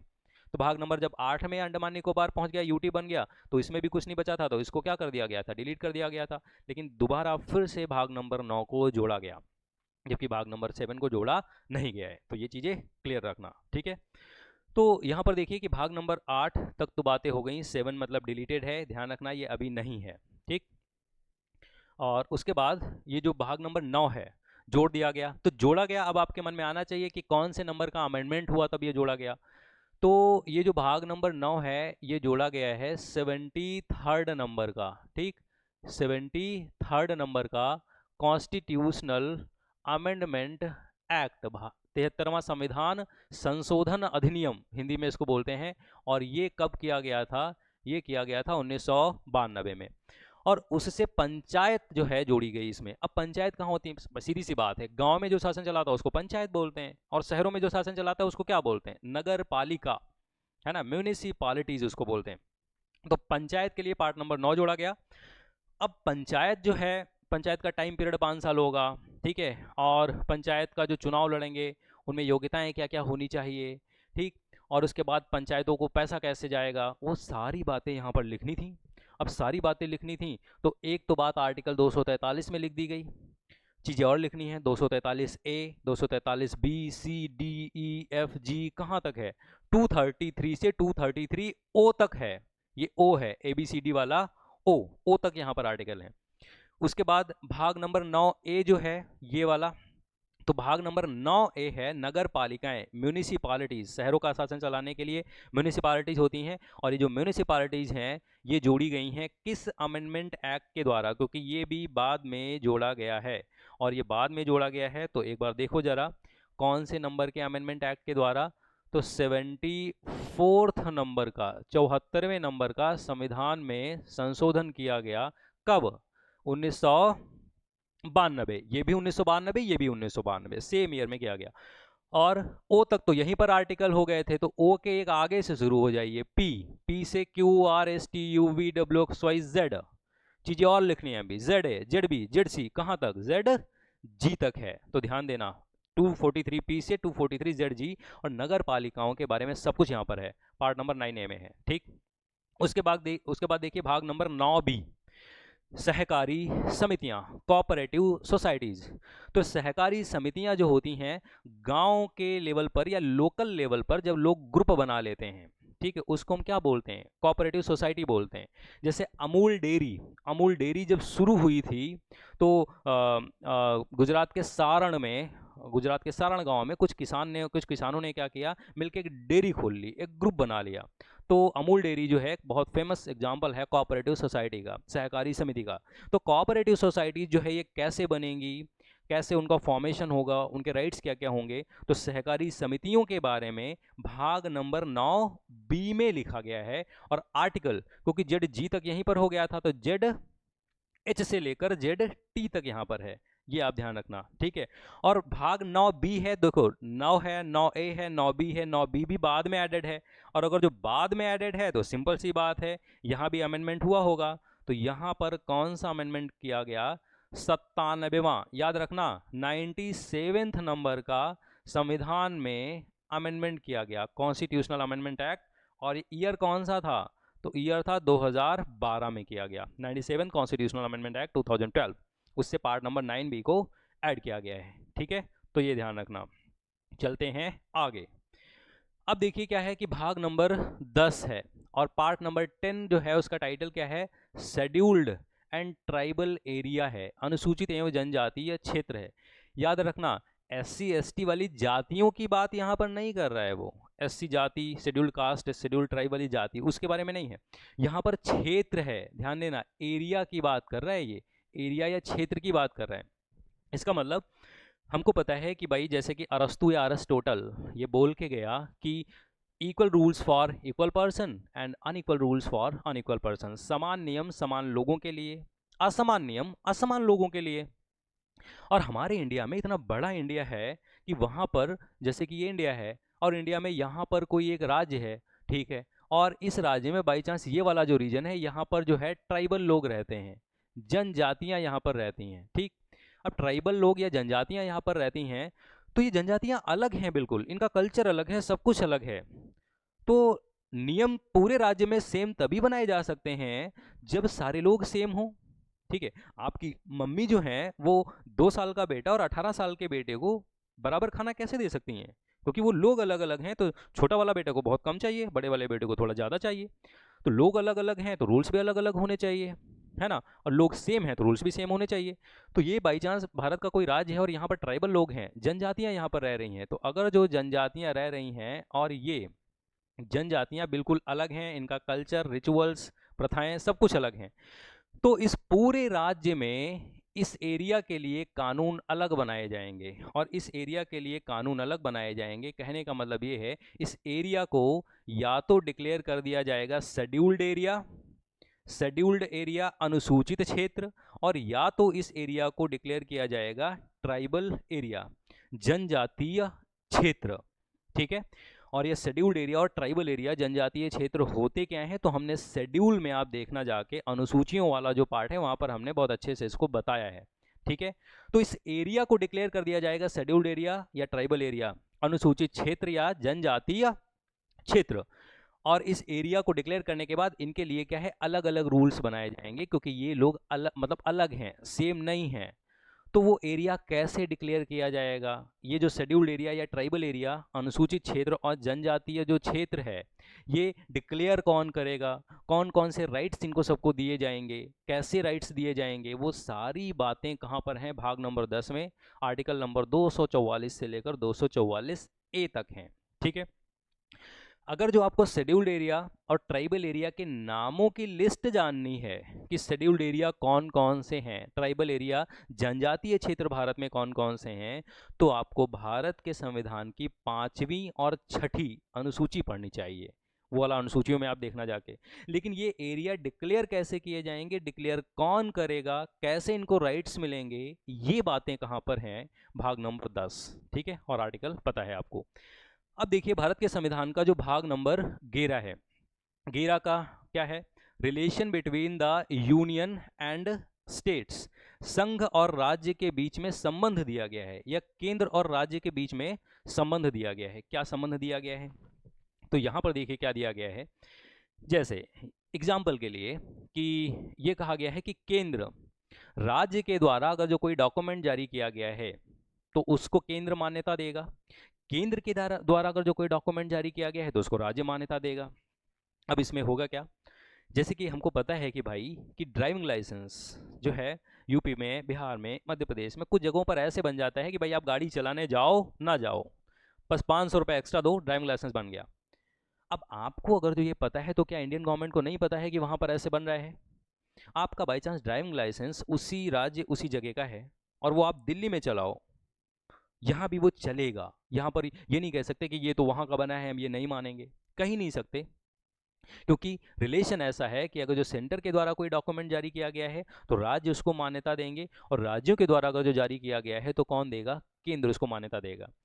बाई चांस आपने बाई चांस 10वीं या 12वीं किसी फेमस स्कूल से किया है, फेमस का मतलब निगेटिव सेंस में, हमको पता है कुछ जगहों पर 10th या 12th ऐसे हो जाती है कि वहाँ पर बस आपसे रुपए पूछे जाएंगे, ठीक। आपसे ये पूछा जाएगा कि भाई पेपर खुद देने आना है या किसी दूसरे से दिलवाना है, आपने कहा कि नहीं भाई खुद तो नहीं आ पाऊंगा, बहुत बिजी हूँ, ठीक है। उसके बाद आपसे बोला जाएगा कि नंबर कितने चाहिए, आपने कहा कि भाई 85%, 85% आ जाएं, ठीक है। उसने कहा कि 1 लाख रुपए लगेंगे, आपने कहा डन, मार्कशीट बन के आपकी आ गई 12वीं की, 85%, 85% नंबर है। अब ये सारी चीज़ें जो हो रही हैं, होनी नहीं चाहिए हालांकि, लेकिन हो रही हैं। अब ये चीज़ें अगर जो हो रही हैं तो क्या आपको पता है, इंडियन गवर्नमेंट को नहीं पता, उनको भी पता है। आपकी मार्कशीट बाई चांस वहीं की है और आप उसी मार्कशीट का यूज करके यूपीएससी का पेपर, आईएएस वाला भी पेपर दे दो, आईएएस भी बन जाओ, तो वहाँ पर ये नहीं कहा जाएगा कि आपकी जो मार्कशीट है उस कॉलेज की है, उस स्कूल की है, मैं क्यों मानूँ, मानना पड़ेगा। क्यों, क्योंकि रिलेशन ऐसा है, संबंध ऐसा है कि केंद्र ने अगर जो कोई डॉक्यूमेंट जारी किया है तो राज्य उसको मान्यता देंगे, और राज्यों ने अगर जो जारी किया है तो केंद्र उसको मान्यता देगा। ठीक है, तो रिलेशन कहाँ पर है, भाग नंबर 11 में और आर्टिकल 245 से 263 के बीच में। उसके बाद आ जाइए भाग नंबर 12। तो भाग नंबर 12 देखो लिखा तो बहुत बड़ा है, finance, property, contract and suits. Suits का मतलब क्या होता है, सूट्स का मतलब होता है जैसे कि आपने ये सुना होगा कि न्यायालय में उनके खिलाफ सूट फाइल हो गया है, केस फाइल हो गया है, तो सूट का मतलब केस होता है। लेकिन आप भाग नंबर 12 को सिर्फ इससे याद रखो, वित्त, ठीक, या इंग्लिश में फाइनेंस, बस यही वाला वर्ड एक ही याद रखना, ठीक है। इसका मतलब केंद्र और राज्यों के बीच में जो पैसों का वितरण है, ठीक, टैक्स जो है या पैसों से संबंधित सारी चीजें कहाँ पर हैं, भाग नंबर 12 में है। कि केंद्र कितने टैक्स लगाएगा, राज्य कितने टैक्स लगाएगा, वो सारी चीजें यहाँ पर हैं, ठीक। तो इसका मतलब ये याद रखना कि यहाँ पर सब कुछ पैसे से संबंधित सारी चीजें कहाँ पर दी गई हैं, भाग नंबर 12 में दी गई हैं, पार्ट नंबर 12 में, क्योंकि वित्त या फाइनेंस के बारे में यहाँ पर है, ठीक। उसके बाद देखिए यहाँ पर एक चीज़ मैं आपको और एक्स्ट्रा बता दूं, जैसे कि भाग नंबर 3 जो अपना फंडामेंटल राइट वाला था, मौलिक अधिकार वाला था, मैंने कहा था कि मौलिक अधिकार पहले कितने थे, 7 थे, अभी कितने हैं, 6 हैं, एक डिलीट हुआ है। कौन सा डिलीट हुआ है, राइट टू प्रॉपर्टी, संपत्ति का अधिकार, ये डिलीट हो गया है। लेकिन राइट टू प्रॉपर्टी या संपत्ति का अधिकार, यहां पर मैं लिखे भी दे रहा हूं, ये रहा, right to property, right to property, ठीक, संपत्ति का अधिकार, ये ध्यान देना, संपत्ति का अधिकार, ये जो संपत्ति का अधिकार है ना, ये पहले मौलिक अधिकार था, क्योंकि हमने अभी बात किया था कि मौलिक अधिकार पहले 7 थे, अब 6 हैं। जो डिलीट हुआ है वो कौन सा डिलीट हुआ है, यही राइट टू प्रॉपर्टी, संपत्ति का अधिकार। और ये संपत्ति का अधिकार मौलिक अधिकारों से तो डिलीट हो गया, लेकिन उसको संविधान में ही इस आर्टिकल में जोड़ दिया गया, आर्टिकल नंबर 300A ऐड किया गया और यहां पर रख दिया गया है, ठीक है। और इसीलिए कहते हैं कि राइट टू प्रॉपर्टी या संपत्ति का अधिकार अब मौलिक अधिकार नहीं है, ये अब ये एक संवैधानिक अधिकार है, क्योंकि संविधान में लिखा तो है ही, लेकिन मौलिक अधिकारों में नहीं लिखा है। इससे फर्क क्या पड़ा वो हम बाद में जब फंडामेंटल राइट्स पढ़ेंगे तब बात करेंगे। अभी के लिए इतना कि राइट टू प्रॉपर्टी, संपत्ति का अधिकार, जो पहले फंडामेंटल राइट था, अभी किस आर्टिकल में, यहाँ पर है 300A में है, ठीक। उसके बाद देखिए, उसके बाद भाग 11 हो गया, 12 हो गया, और भाग नंबर 13 इसमें देखिए क्या है, व्यापार वाणिज्य या trade, commerce and intercourse with in the territory of India, ठीक। तो यहां पर इसको सिर्फ एक वर्ड से आप याद रखना, ये वाला, व्यापार या ट्रेड। तो आर्टिकल नंबर कितने से कितने तक, 301 से 307 तक यहाँ पर आर्टिकल हैं। अब यहाँ पर देखिए क्या है, तो ट्रेड के बारे में दिया गया है, इसका मतलब पूरे भारत में जो है व्यापार करने की स्वतंत्रता जो है यहाँ पर दी गई है। क्यों, अदरवाइज देखो क्या हो सकता था, अदरवाइज ये हो सकता था कि बाई चांस ये है इंडिया, ठीक है, और यहाँ पर एक राज्य है और यहाँ पर दूसरा राज्य है, और ये राज्य कहता कि ये राज्य ए है और ये राज्य बी है बाई चांस, ठीक। ए राज्य कहता कि बी वाले हमारे यहाँ पर सामान नहीं बेच सकते, है ना, और बी कहता ए वाले हमारे यहाँ पर सामान नहीं बेच सकते, तो दिक्कत हो जाती, हम ये व्यापार चलता कैसे। तो इसका मतलब क्या है, ट्रेड एंड व्यापार करने की जो फ्रीडम है और संसद के अधिकार जो हैं कि संसद कानून बनाएगी भाई कि व्यापार कैसे होगा कैसे नहीं होगा, ठीक है। तो उन सब चीज़ों के बारे में कहाँ पर है, भाग नंबर 13 में है, व्यापार के बारे में, ट्रेड, बस इससे ये वर्ड याद रखना, आर्टिकल 301 से 307। उसके बाद देखिए भाग नंबर जो 14 है वो क्या है, संघ और राज्य के अधीन सेवाएं हैं, ठीक है। मैं अभी, आप मेरे साथ बने रहिए, ट्रिक से भी हम इसको देखेंगे, ठीक। वीडियो अगर जो देखो लंबा हो रहा है तो इसको लंबा हो जाने दीजिए इस वीडियो को, क्योंकि अगर जो मैं ऐसे ही पढ़ाऊँ कि हाँ ठीक है बहुत सारा चीज़ शॉर्ट शॉर्ट करके और समझाऊँ ना, तो यार फिर मतलब क्या है उस चीज़ का। तो एक बार आप पढ़ रहे हो, एक बार पढ़ो, लेकिन ऐसे पढ़ लो कि बस कोई भी एग्जाम आए क्वेश्चन आपसे छूटे ना और आपके दिमाग में वो चीज़ बैठ जाए, ठीक है। तो चाहे वीडियो लंबा हो जाए कोई बात नहीं, चलेगा, ठीक है। तो यहाँ पर देखिए भाग नंबर 14 में क्या है, संघ और राज्य के अधीन सेवाएं, services under the union and the states, और आर्टिकल कहाँ से कहाँ तक है, 308 से 323। अब इसमें देखिए क्या है, तो संघ और राज्य के अधीन सेवाएं, हमको पता है कि यूनियन केंद्र के अधीन या केंद्र की ए ग्रेड और बी ग्रेड की जॉब्स में नियुक्तियां करने के लिए हमारे पास एक कमीशन है, और उस कमीशन का नाम क्या है, आपने सुना होगा यूपीएससी। ये यूपीएससी किसका एग्जाम लेती है, IAS PCS वाला एग्जाम आपने सुना होगा, और भी बहुत सारे एग्जाम करवाती है। और राज्यों, स्टेट्स, राज्यों की A ग्रेड और B ग्रेड की जॉब्स में नियुक्तियां करने के लिए PCS वाले एग्जाम होते हैं, जिनके तहत तहसीलदार, SDM वगैरह बनते हैं।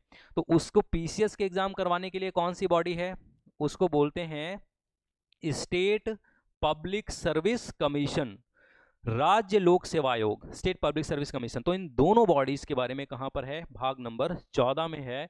और एग्जैक्ट आर्टिकल आपसे पूछे कि यूपीएससी का एग्जैक्ट आर्टिकल क्या है, तो इसका यूपीएससी का एग्जैक्ट आर्टिकल जो है वो आर्टिकल है 315।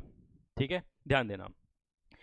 उसके बाद देखिए भाग नंबर 14A है। अब देखो फिर से A आ गया, ठीक है, तो इसका मतलब फिर से A आ गया, तो ये बाद में जोड़ा गया है। अब आप कहोगे कि जोड़ा गया है तो सर किस अमेंडमेंट के द्वारा जोड़ा गया है, तो ठीक है, एक बार देखते हैं कौन से अमेंडमेंट के द्वारा जोड़ा गया है। ये जो जोड़ा गया है, ये यहाँ पर मैं लिख रहा हूँ 42वें नंबर का संविधान में संशोधन किया गया, कॉन्स्टिट्यूशनल अमेंडमेंट एक्ट, और ये कब किया गया, 1976। ठीक है, ध्यान देना, ये जो 42वां संविधान संशोधन अधिनियम है, इससे दो भाग जोड़े गए। एक तो अभी हम लोग पहले पढ़ चुके हैं, पार्ट नंबर 4A, और एक ये है पार्ट नंबर 14A, ट्रिब्यूनल, ये ऐड किया गया। ये जो ट्रिब्यूनल हैं ये होते क्या हैं, पहली बात तो आर्टिकल देख लो, दो ही आर्टिकल हैं, 323A और 323B। ये ट्रिब्यूनल क्या होते हैं, तो देखो स्पेशल एम के लिए, विशेष उद्देश्य के लिए जो न्यायालय बनाए जाते हैं उनको हम ट्रिब्यूनल कहते हैं। ठीक, और जो जनरल कोर्ट है, जैसे सुप्रीम कोर्ट है, हाई कोर्ट है, ये ट्रिब्यूनल नहीं है। ट्रिब्यूनल क्यों नहीं है, क्योंकि ये बहुत वाइड होते हैं। वाइड का मतलब इसमें आप चाहे रेप का केस चलाओ, चाहे टैक्स का केस चलाओ, चाहे चोरी का केस चलाओ, सारा कुछ हैंडल करेंगे ये supreme court, high court, district court, ये वाले कोर्ट। तो ये ट्रिब्यूनल नहीं है। ट्रिब्यूनल ऐसे होते हैं जिस एम के लिए बनाए गए हैं, जिस उद्देश्य के लिए बनाए गए हैं, सिर्फ वही मामले वहां पर चलेंगे, ट्रिब्यूनल में चलेंगे। तो जैसे कि मैं बात करूं कि ट्रिब्यूनल की, तो एक ट्रिब्यूनल का शॉर्ट में मैं यहां पर नाम लिख रहा हूं NGT। NGT का मतलब नेशनल ग्रीन ट्रिब्यूनल, राष्ट्रीय हरित पीठ, नेशनल ग्रीन ट्रिब्यूनल। इसका मतलब इन्वायरमेंट, पर्यावरण से संबंधित जितने भी मुद्दे हैं सिर्फ और सिर्फ कहाँ चलेंगे, NGT में चलेंगे, नेशनल ग्रीन ट्रिब्यूनल में चलेंगे। रेप का केस यहाँ पर नहीं चलेगा, ये क्योंकि पर्यावरण के लिए बनाया गया तो सिर्फ वही केस चलेंगे। तो ट्रिब्यूनल्स के बारे में कैसे बनाए जाएंगे इंडिया में, उसके बारे में भाग नंबर 14A में है। ठीक, आगे चलते हैं। आगे देखिए भाग नंबर 15 है, तो पार्ट नंबर 15 में चुनाव के बारे में है। तो इंडिया में जो इलेक्शन है, इलेक्शंस के बारे में संविधान में जितनी भी बातें हैं चुनाव वाली, वो कहाँ है, भाग नंबर 15 में है। और आर्टिकल ध्यान देना 324 से 329A, 329A तक हैं। और हमको पता है कि इंडिया में चुनाव करवाने के लिए इंडिया में एक बॉडी है, और उस बॉडी का नाम क्या है, उस बॉडी का नाम है election commission of India, Bharat का निर्वाचन आयोग। ठीक, election commission of India, Bharat का, मैं लिख दे रहा हूं हिंदी में भी, भारत का निर्वाचन आयोग। ठीक, और ये भारत का जो निर्वाचन आयोग है, ये एक 3 मेंबर की बॉडी है। इसमें 3 सदस्य होते हैं, सारे के सारे सदस्य राष्ट्रपति के द्वारा अपॉइंटेड होते हैं। ये सारी बातें चुनावों से संबंधित कहाँ पर हैं, पार्ट नंबर 15 में। और आर्टिकल कितने से कितने तक, 324 से 329A।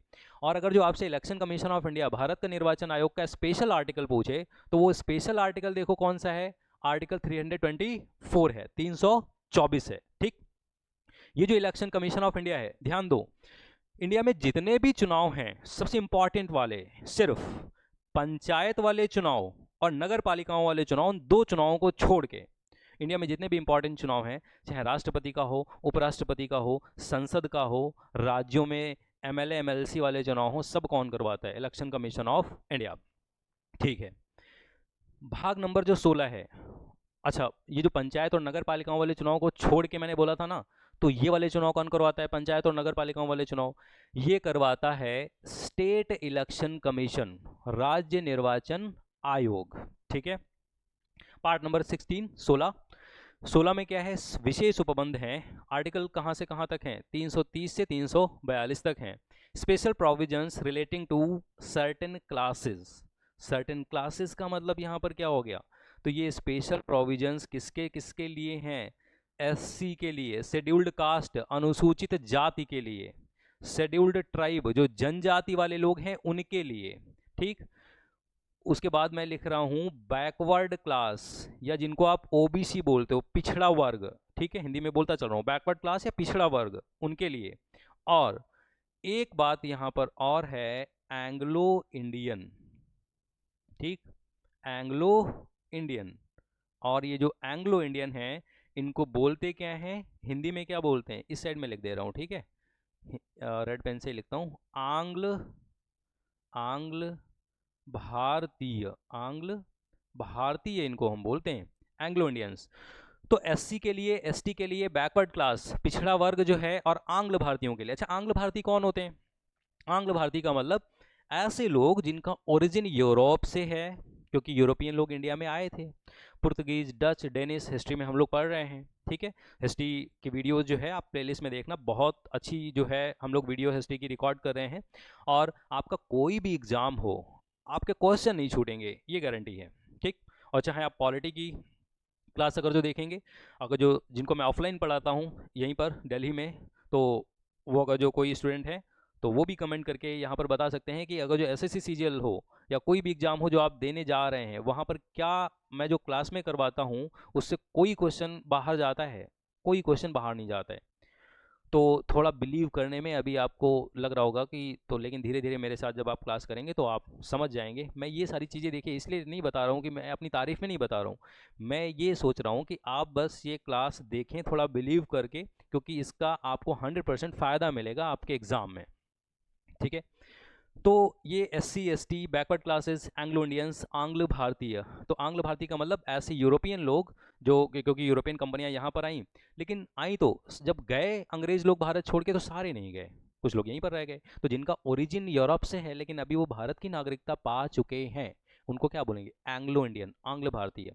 तो हमारे यहाँ पर देखिए क्या है, SC ST, OBC, Anglo Indians, इनके लिए कुछ स्पेशल प्रोविजन किए गए। स्पेशल प्रोविजन कहाँ पर? हमको पता है कि भाई हमारे यहाँ पर पूरे देश का कानून बनाने के लिए एक बॉडी है जिसका नाम है संसद, ठीक। कौन सी बॉडी है? संसद है, ये पूरे देश का कानून बनाती है। ऐसे ही राज्यों का कानून बनाने के लिए हमारे पास कौन है?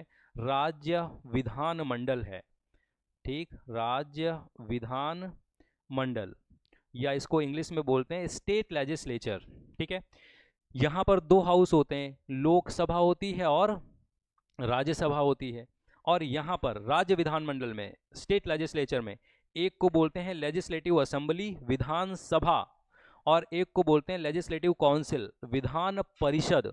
ये सारी चीज़ें मैं शॉर्ट में अभी इसलिए लिख रहा हूँ क्योंकि पूरी डीप में हमको पढ़नी है, ठीक है। तो हमारे यहाँ पर देखो, हमको पता है कि कुछ लोगों की सीटें आरक्षित हैं चुनाव में, ठीक। तो कहाँ आरक्षित हैं सीटें?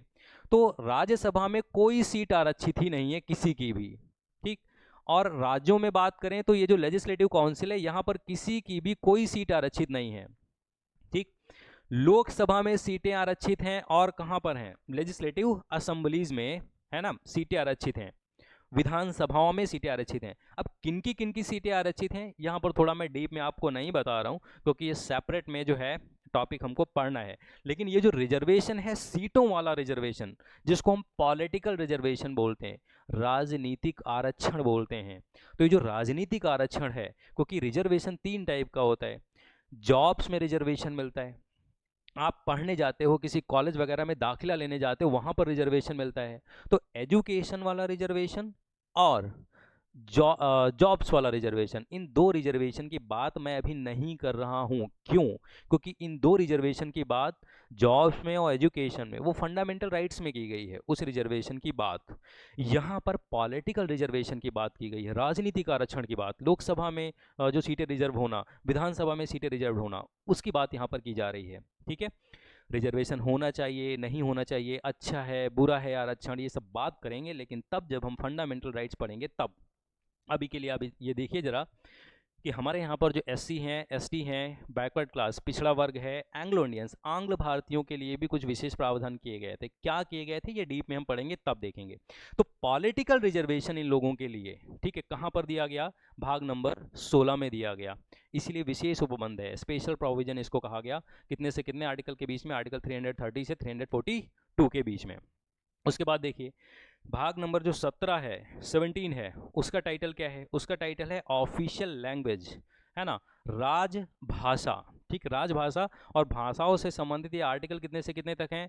343 से 351 के बीच में भाषा जो है यहाँ पर आर्टिकल या अनुच्छेद दिए गए हैं। ऑफिशियल लैंग्वेज, तो देखिए जब भारत का, अच्छा मैं आपसे चलो एक क्वेश्चन पूछता हूँ कि ऑफिशियल लैंग्वेज यहाँ पर देखिए क्या है इंडिया में। ये जो मैं एक वर्ड लिख रहा हूँ, ये ऑफिशियल लैंग्वेज, ठीक, या इसको हम लोग बोलते हैं राजभाषा। और इससे यूपीपीसीएस वाला पिछली बार का एग्जाम अगर जो आप देखेंगे तो इससे क्वेश्चन आया था एक। ठीक, दूसरा मैं लिख रहा हूँ नेशनल लैंग्वेज। दूसरा क्या है? नेशनल लैंग्वेज, राष्ट्रभाषा। ठीक, ये राष्ट्रभाषा हो गई। और तीसरी जो लैंग्वेजेस हैं उनको हम लोग बोलते हैं शेड्यूल्ड लैंग्वेज। शेड्यूल्ड लैंग्वेजेस, ठीक, अनुसूचित भाषाएं। ये 3 टाइप की भाषाओं के बारे में आपने सुना होगा, अनुसूचित भाषाएं। ठीक है, ये कौन सी भाषाएं हो गई? ये अनुसूचित भाषाएं हो गई। तो ऑफिशियल लैंग्वेज, पहली बात तो इससे शुरू करते हैं, नेशनल लैंग्वेज से। राष्ट्रभाषा देखो कौन सी भाषा होती है? ऐसी भाषा जो देश के कोने कोने में बोली समझी और लिखी जाती हो, ऐसी भाषा को हम क्या बोलते हैं? ऐसी भाषा को बोलते हैं राष्ट्रभाषा। क्या आप कोई ऐसी एक भाषा हमको बता सकते हैं जो पूरे देश के कोने कोने में बोली समझी और लिखी जाती हो? आप अगर साउथ, अगर जो कहें हिंदी, तो भाई साउथ में क्या हिंदी समझ जाएंगे? अगर जो यकीन मानो, अगर जब साउथ गए तो वहाँ पर अगर अमिताभ बच्चन का नाम ले लिया तो हो सकता है 1-2 मिनट तक बात हो जाए आपकी। अदरवाइज आपको खाना भी ऐसे ही इशारा करके बताना पड़ेगा, तो वहाँ पर कोई समझेगा ही नहीं। आप कहो इंग्लिश, तो भाई बिहार या यूपी के गांव में आप इंग्लिश बोलो तो कौन समझेगा? इसका मतलब कोई भी एक ऐसी लैंग्वेज नहीं है इंडिया में जो सारे जगह बोली समझे और लिखी जाती हो। इस वजह से नेशनल लैंग्वेज इंडिया में कोई है ही नहीं। ठीक है, राष्ट्रभाषा इंडिया में कोई नहीं है। ऑफिशियल लैंग्वेज का मतलब क्या होता है? ऐसी भाषा जिस भाषा में हमारे गवर्नमेंट के काम होंगे, सरकारी जो काम काज होंगे वो किस भाषा में होंगे, तो उसको बोलते हैं ऑफिशियल लैंग्वेज। और ध्यान दो, ऑफिशियल लैंग्वेज हमारी है क्या? हिंदी। हिंदी है हमारी ऑफिशियल लैंग्वेज, राजभाषा। लेकिन जब ऑफिशियल लैंग्वेज हिंदी के बारे में लिखा गया तो हमारे जो शुरू शुरू के लीडर थे, जब देश आज़ाद हुआ, वो सब ब्रिटिशर्स के साथ काम कर चुके थे। उनको अंग्रेजी बहुत अच्छी लगती थी। अब उन्होंने सोचा कि क्या किया जाए, हिंदी में काम करना तो थोड़ा टफ है उनके लिए। तो उन्होंने एक लाइन लिखवाई अपने लिए। उन्होंने कहा कि भाई जो राजभाषा है, ऑफिशियल लैंग्वेज है, सरकारी कामकाज जो है वो तो हिंदी में होगा, लेकिन शुरू के 15 सालों तक हिंदी के साथ साथ में अंग्रेजी भी चलेगी। ठीक, और 15 सालों के बाद अंग्रेजी चलेगी कि नहीं चलेगी, तो राष्ट्रपति या प्रेसिडेंट एक कमीशन बनाएंगे। वो कमीशन बताएगा कि आगे चलेगी हिंदी कि नहीं, सॉरी इंग्लिश चलेगी हिंदी के साथ कि नहीं चलेगी। तो 1950 से 1965 तक 15 साल तक क्या चला? हिंदी ऑफिशियल लैंग्वेज, और हिंदी के साथ साथ में सहयोगी भाषा के रूप में अंग्रेजी भी चलती रही। 1965 में क्या हुआ? 1965 में राष्ट्रपति ने एक कमीशन बनाया और उस कमीशन ने ये कहा कि अनलिमिटेड टाइम तक, अनिश्चित समय तक हिंदी के साथ साथ अंग्रेजी चलती रहेगी। तो ऑफिशियल लैंग्वेज हिंदी ही है, लेकिन सरकारी कामकाज हिंदी में भी होगा और अंग्रेजी में भी होगा। यही क्वेश्चन यूपीपीसीएस में पूछा गया था कि शुरू में कितने सालों तक हिंदी के साथ साथ अंग्रेजी को परमिशन दी गई थी? 15 साल। ध्यान देना। शेड्यूल्ड लैंग्वेज किन्हें कहते हैं? तो भारत की 12 अनुसूचियां हैं, उसमें से 8वीं जो अनुसूची है उसमें कितनी भाषाएं अभी हैं? तो अभी 22 यहाँ पर भाषाएं हैं। उन 22 भाषाओं को बोलते हैं शेड्यूल्ड लैंग्वेज। इसका मतलब इन 22 भाषाओं के डेवलपमेंट के लिए, विकास करने के लिए भारत की सरकार जो है उसकी जिम्मेदारी है, भारत की सरकार काम करेगी। उनको, उन 22 भाषाओं को बोलते हैं शेड्यूल्ड लैंग्वेज।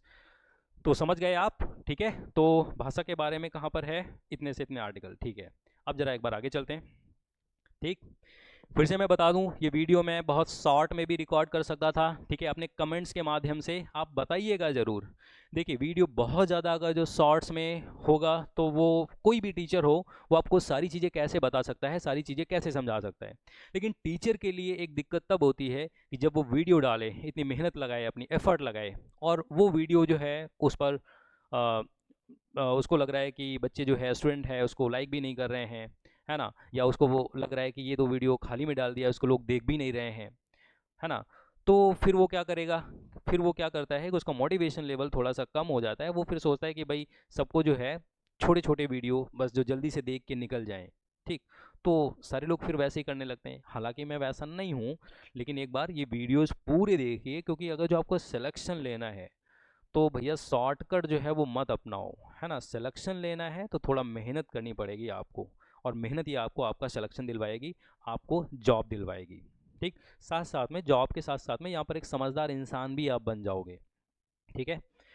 तो भाग नंबर 18, आपात उपबंध, इमरजेंसी प्रोविजंस। और ये इमरजेंसी कितने से कितने आर्टिकल तक है, 352 से 360 तक है ये इमरजेंसी आपात उपबंध। अब देखिए 3 टाइप की हमारे यहाँ पर इमरजेंसी है, ठीक। 3 टाइप की इमरजेंसी है, और मैं एक बार लिख देता हूँ।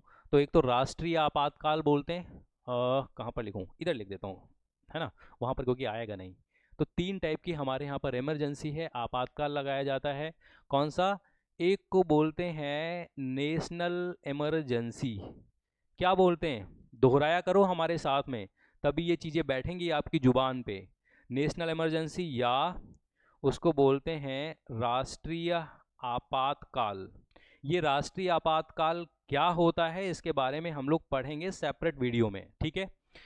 दूसरा एक इमरजेंसी होती है जिसको हम लोग बोलते हैं प्रेसिडेंट रूल, बोलते हैं उसको प्रेसिडेंट रूल, या उसको बोलते हैं राष्ट्रपति शासन, ठीक, राष्ट्रपति शासन। और तीसरी जो इमरजेंसी होती है उसको हम लोग बोलते हैं financial emergency, financial emergency, financial emergency, या हिंदी में इसको क्या बोलते हैं, हिंदी में इसको बोलते हैं वित्तीय आपातकाल, वित्तीय आपातकाल, ठीक है। तो 3 टाइप की इमरजेंसी होती है। नेशनल इमरजेंसी या राष्ट्रीय आपातकाल जो है, इसके बारे में किस आर्टिकल में है, ये ध्यान रखना किस आर्टिकल में है। हालांकि हम सेपरेट वीडियो में पढ़ेंगे, आर्टिकल 352 में, ठीक है। राष्ट्रपति शासन के बारे में आपसे कोई पूछे कि किस आर्टिकल में है, तो किस आर्टिकल में है, तो ये आर्टिकल 356, 356 में है। और फाइनेंशियल इमरजेंसी के बारे में अगर जो आपसे पूछे कि किस आर्टिकल या किस अनुच्छेद में है, तो अनुच्छेद नंबर 360 में है। ये तीनों इमरजेंसीज कैसे लगाई जाती हैं, कब कब इंडिया में लगाई गई, इनके बारे में सब कुछ बात करेंगे, लेकिन सेपरेट वीडियो में। अभी जो इंपॉर्टेंट था वो मैंने बता दिया, ठीक है। एक बार मैं फिर से कर देता हूँ, एक बार सही से देख लो किस आर्टिकल में है, क्या है, साइड हो जाता हूँ, ठीक। उसके बाद देखिए भाग नंबर, अच्छा भाग नंबर एक बेस बैक, ठीक है, सॉरी, ठीक है। आपात उपबंध हो गए। उसके बाद देखिए पार्ट नंबर 19, पार्ट नंबर 19 में क्या है, मिसलेनियस। मिसलेनियस में क्या है, तो भाई जो चीज़ कहीं पर नहीं रखी जा सकी, इसका मतलब ऐसी चीज़ जिनका संबंध ज़्यादा पार्ट्स के साथ में था। जैसे जैसे मैं बात करूं पोर्ट्स, तो बड़े बड़े जो बंदरगाह हैं, मेजर पोर्ट्स जो हैं इंडिया में अभी 12 हैं, ठीक। तो ये जो पोर्ट्स हैं या बंदरगाह हैं जो बड़े वाले हैं, जैसे कि जवाहरलाल नेहरू पोर्ट हो गया, कोलकाता पोर्ट हो गया, विशाखापत्तनम पोर्ट हो गया, ठीक है। तो ये जो पोर्ट्स हैं, कांडला पोर्ट, ठीक। तो ये जो पोर्ट्स हैं, बंदरगाह हैं, इन पर कंट्रोल तो होता है केंद्र का, लेकिन होते ये किसी न किसी राज्य में स्थित हैं। तो राज्य में स्थित हैं, इस वजह से भाग नंबर 6 का नाम राज्य है, उसमें भी रखे जा सकते थे। कंट्रोल केंद्र का इन पर है, तो कंट्रोल केंद्र का है, इस वजह से पार्ट नंबर 5 केंद्र वाले में भी रखे जा सकते थे। तो ऐसी चीज़ें जिनका संबंध एक से ज़्यादा भागों के साथ में लगाया जा सकता है, जिनका संबंध उनको किसी एक भाग में ना रखते हुए उनको कहाँ रख दिया गया, मिसलेनियस में, विविध में, और आर्टिकल नंबर 361 से 367, ठीक है। उसके बाद भाग नंबर 20, और भाग नंबर 20 में क्या है, संविधान संशोधन। मतलब संविधान की जो किताब है, कॉन्स्टिट्यूशन की बुक में कैसे कोई चीज़ जोड़ी जाएगी और कैसे कोई चीज़ घटाई जाएगी, उसको क्या बोलते हैं, अमेंडमेंट बोलते हैं, संशोधन बोलते हैं। और ये संविधान में संशोधन करने की प्रोसेस भारत के संविधान के किस भाग में दी है, भाग नंबर 20 में दी गई है। और आर्टिकल एक ही है, आर्टिकल 368। आप सोच के देखो कि संविधान ये खुद बता के गया है कि हम में अगर जो चेंज करना है, कुछ जोड़ना घटाना है, तो वो कैसे होगा, वो इस आर्टिकल में दिया गया है। उसी प्रोसेस से संविधान में कोई चीज़ जोड़ी या घटाई जाएगी, ठीक है। और अभी तक कितने अमेंडमेंट्स हो चुके हैं, 106 संविधान में संशोधन हो चुके हैं। तो वही संविधान संशोधन की बात यहाँ पर की गई है भाग नंबर 20 में, ठीक। उसके बाद देखिए, भाग नंबर 20 हो गया, और उसके बाद पार्ट नंबर 21, भाग नंबर 21, तो अस्थायी संक्रमणकालीन और विशेष उपबंध, temporary transitional and special provisions. तो देखिए, हम लोगों ने अभी एक और स्पेशल प्रोविजंस के बारे में बात की थी, और अभी ये फिर से स्पेशल प्रोविजंस हैं। लेकिन पहले जो अभी स्पेशल प्रोविजंस के बारे में हमने बात की थी, वो लोगों के लिए था, SC ST बैकवर्ड क्लास, उनके लिए था। ये स्पेशल प्रोविजंस किन के लिए हैं, ये स्पेशल प्रोविजंस हमारे यहाँ पर राज्यों के लिए हैं। किसके लिए हैं, जो राज्य बिहार यूपी जैसे हैं, मतलब जो जैसे कि हमारा जो राज्य है, नागालैंड है, आसाम है ना, मणिपुर है, उन जैसे राज्यों के लिए हैं ये स्पेशल प्रोविजंस। ये स्पेशल प्रोविजंस क्यों हैं, तो जैसे कि मैं बात करूं राज्य, ठीक, एग्जाम्पल के लिए, जैसे कोई राज्य है और राज्यों में जो विधायक होते हैं, जिनको हम MLA कहते हैं, ठीक। तो राज्यों में जो विधायक होते हैं या MLA होते हैं, MLA का फुल फॉर्म जरा बताइए। तो MLA का फुल फॉर्म है मेंबर ऑफ लेजिस्लेटिव असेंबली, विधायक। राज्यों में जो MLA होते हैं वो लिखा गया, मिनिमम जो MLA होंगे राज्यों में 60 होंगे, और मैक्सिमम MLA कितने होंगे, 500 होंगे। और ये जनसंख्या के हिसाब से चुने जाते हैं। लेकिन हमारे यहाँ पर कुछ राज्य इतने ज़्यादा छोटे हैं कि वहाँ पर जनसंख्या के हिसाब से अगर जो MLA चुने जाए तो 60 भी नहीं पहुँचेगा, जैसे सिक्किम, जैसे गोवा। तो ऐसे राज्यों के लिए एक्सेप्शन में, अपवाद में कुछ व्यवस्था करनी पड़ेगी कि नहीं। तो ऐसे ही राज्यों के लिए कुछ स्पेशल प्रोविजंस किए गए हैं। कहाँ पर, पार्ट नंबर, कहाँ पर 20, पार्ट नंबर 21 में। अच्छा, एक बात और, यहाँ 369 है, एक बार जरा मेरे को बताइए कि ये वाला आर्टिकल किस राज्य के लिए था जो अभी हट गया है। तो किस राज्य के लिए ये था, जम्मू एंड कश्मीर के लिए था 370। तो भाई जम्मू कश्मीर भी तो स्पेशल ही था, उसके लिए बहुत सारे स्पेशल प्रोविजंस थे, तो इस वजह से वो कहाँ पर था, पार्ट नंबर 21 में था। अमित शाह से जब ये पूछा गया कि भाई आपने ये जो जम्मू कश्मीर वाला आर्टिकल 370 है ये क्यों हटा दिया, तो उन्होंने जानते हो क्या जवाब दिया, ये हमने इसलिए हटा दिया है क्योंकि इसका पहला ही वर्ड देखिए क्या है, अस्थाई, टेम्परेरी, हमेशा के लिए था ही नहीं। इस वजह से हमने क्या कर दिया, 370 को हटा दिया, है ना। तो ये हो गया। उसके बाद देखिए भाग नंबर 22, भाग नंबर 22 का जो टाइटल है वो क्या है, शॉर्ट नेम।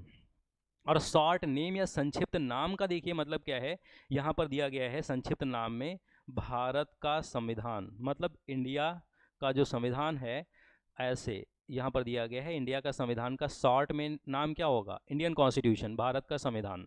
तो ये हो गया शॉर्ट नेम। प्रारंभ, प्रारंभ का मतलब कमेंसमेंट या बिगनिंग। तो बिगनिंग जो है वो प्रारंभ कब से माना जाता है, तो 26 जनवरी और 1950 से भारत का संविधान क्योंकि शुरू हो गया, तो वो डेट यहाँ पर पड़ी हुई है। उसके बाद authoritative text in Hindi, Hindi में प्राधिकृत पाठ। और यहाँ पर ये कहा गया है राष्ट्रपति से कि जो इंग्लिश वाला, अंग्रेजी वाला संविधान है उसको जल्दी से जल्दी हिंदी में ट्रांसलेट करवा के आप भारत की जनता के सामने रखोगे। तो राष्ट्रपति के कंधों पर ये जिम्मेदारी डालना कि जल्दी से जल्दी इंग्लिश वाले कॉन्स्टिट्यूशन को आप ट्रांसलेट करवा के भारत की जनता के सामने रखोगे, उसको क्या बोला गया, अथॉरिटेटिव टेक्स्ट इन हिंदी या हिंदी में प्राधिकृत पाठ। और रिपल्स, रिपल्स का मतलब होता है निरसन, खत्म कर दिया जाना किसी भी चीज़ को। हिंदी में शॉर्ट में ही पढ़ा है, ठीक है, तो पूरा यहाँ पर हिंदी में नाम इसका नहीं लिखा है। तो रिपेल्स या निरसन का मतलब होता है खत्म कर दिया जाना। तो क्या खत्म कर दिया जाना, तो भाई अब भारत का संविधान लागू हो गया है, तो आज के पहले के जितने भी ब्रिटेन के द्वारा बनाए गए कानून हैं वो सब खत्म किए जाते हैं, रिपील्ड किए जाते हैं। तो ये हमारे सारे के सारे 25 पार्ट हमने पूरे कर लिए हैं। अब आपका सवाल ये होगा कि सर ये तो 22 ही भाग हुए हैं, आप कह रहे हैं कि 25 पार्ट हो गए हैं। तो इसके लिए एक बार देखिए, देखिए हमारा जो कॉन्स्टिट्यूशन है, हमारा जो संविधान है, ठीक, हमारे इस संविधान में देखिए क्या है कि भाग जो है ऐसे लिखे गए, 1 2 3 4 डॉट डॉट डॉट करके 22 जो है इतने पार्ट्स लिखे गए, ठीक। लेकिन जो चीज़ें जोड़ी गई हैं ना, तो वो ऐसे बीच में जोड़ ली गई, ऐसे 4A 9A है ना, 14A, ऐसे बीच में जोड़ी गई हैं चीज़ें ए बी के फॉर्म में। तो इस वजह से यदि आप इनको टोटल कर दोगे तब ये भाग कितने पहुंच जाएंगे, 25 पहुंच जाएंगे। लेकिन आखिरी वाला नंबर अभी भी कितना है इसका, 22 ही है। अब आपके मन में ये सवाल होगा कि अगर जो क्वेश्चन आ जाए कि भारत के संविधान के भाग कितने हैं तो क्या आंसर करें। तो अगर जो आ जाए कि भारत के संविधान में भाग कितने हैं, 22, आखिरी नंबर क्योंकि अभी भी 22 है। भारत के संविधान में भाग कितने थे, 22, 22। लेकिन अगर जो आपसे क्वेश्चन फोर्स करके पूछे, जोर दे के पूछे कि बताइए अमेंडमेंट के बाद भाग कितने हो गए, 25, बताइए कुल भाग जुड़ के अब कितने पहुंच गए हैं, 25। लेकिन नॉर्मल अगर जो क्वेश्चन करता है कि भारत के संविधान कितने भारत के कॉन्स्टिट्यूशन में कितने पार्ट्स हैं, तो 22 हैं, 22 भाग हैं, ठीक है। अब ये जो 22 के 22 भाग हैं, क्योंकि बहुत सारे जो भाग हैं बाद में ऐड किए गए, है ना, कितने भाग बाद में ऐड किए गए, क्योंकि ये तो 22 टोटल भाग लिखे हुए थे, ठीक है। उसके बाद हमको पता है कि भाग नंबर 4A ऐड किया गया था, ठीक।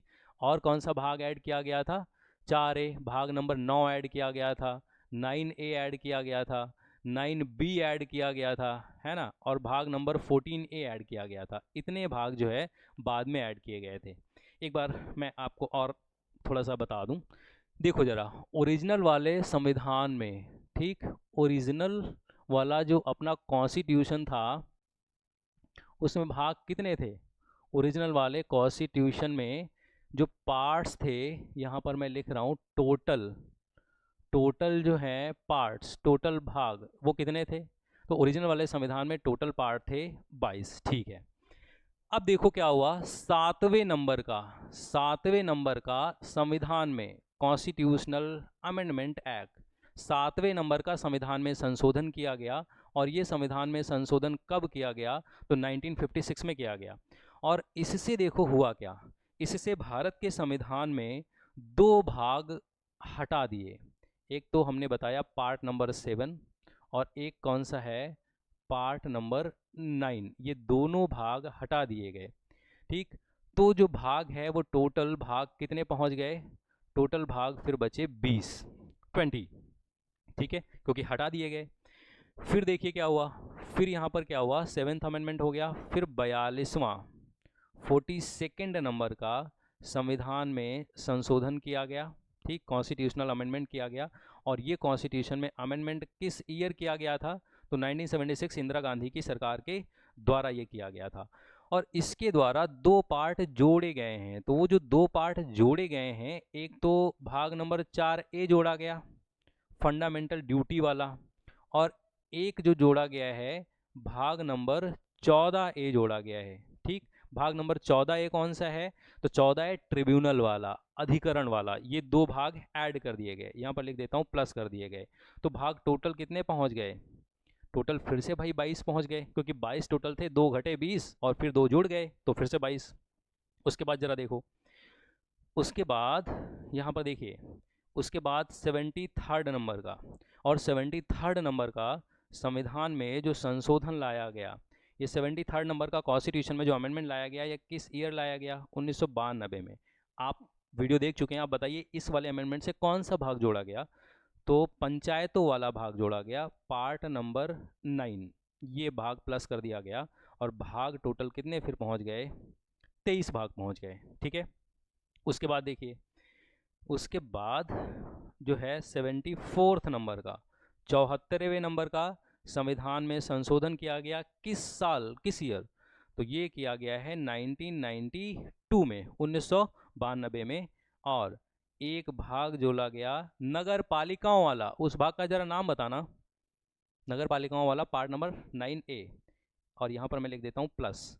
और ये भाग कितने हो गए, 24 भाग, ठीक है, 24 पार्ट्स हो गए हैं। और एक फिर और जोड़ा जाएगा, और वो पार्ट्स कौन सा है, 97th नंबर का संविधान में, मतलब कॉन्स्टिट्यूशनल अमेंडमेंट एक्ट। और ये कब किया गया, 2012 में किया गया।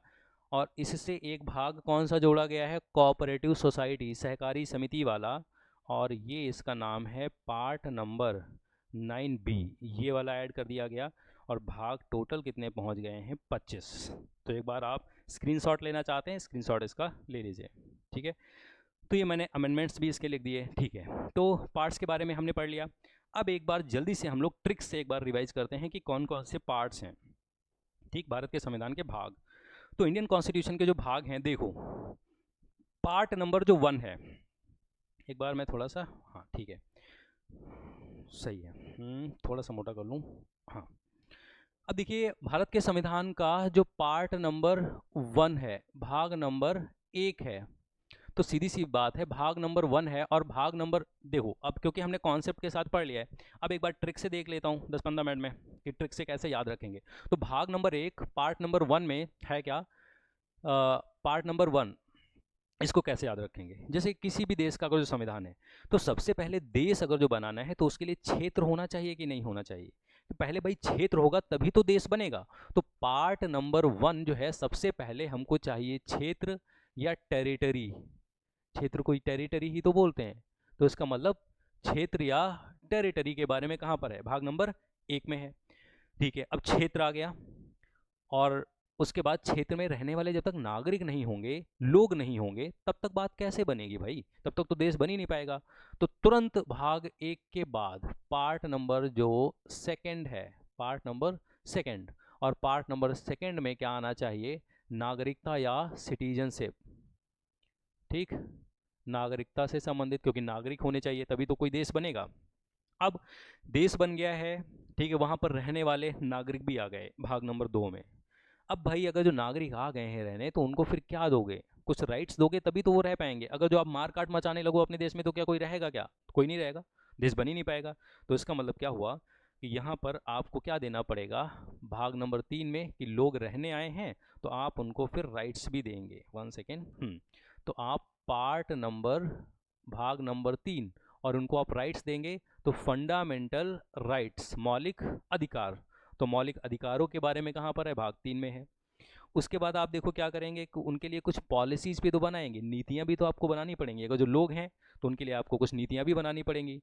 तो भाग नंबर जो 4 है, पार्ट नंबर 4 है, उसका शॉर्ट में नेम है DPSP, directive principles of state policies, राज्य के नीति निर्देशक तत्व, क्योंकि लोग आ गए तो नीतियां भी बनानी पड़ेंगी। तो भाग नंबर 1 जो है उसमें क्षेत्र पहले होना चाहिए देश के लिए, ठीक है, क्षेत्र में रहने वाले नागरिक होने चाहिए।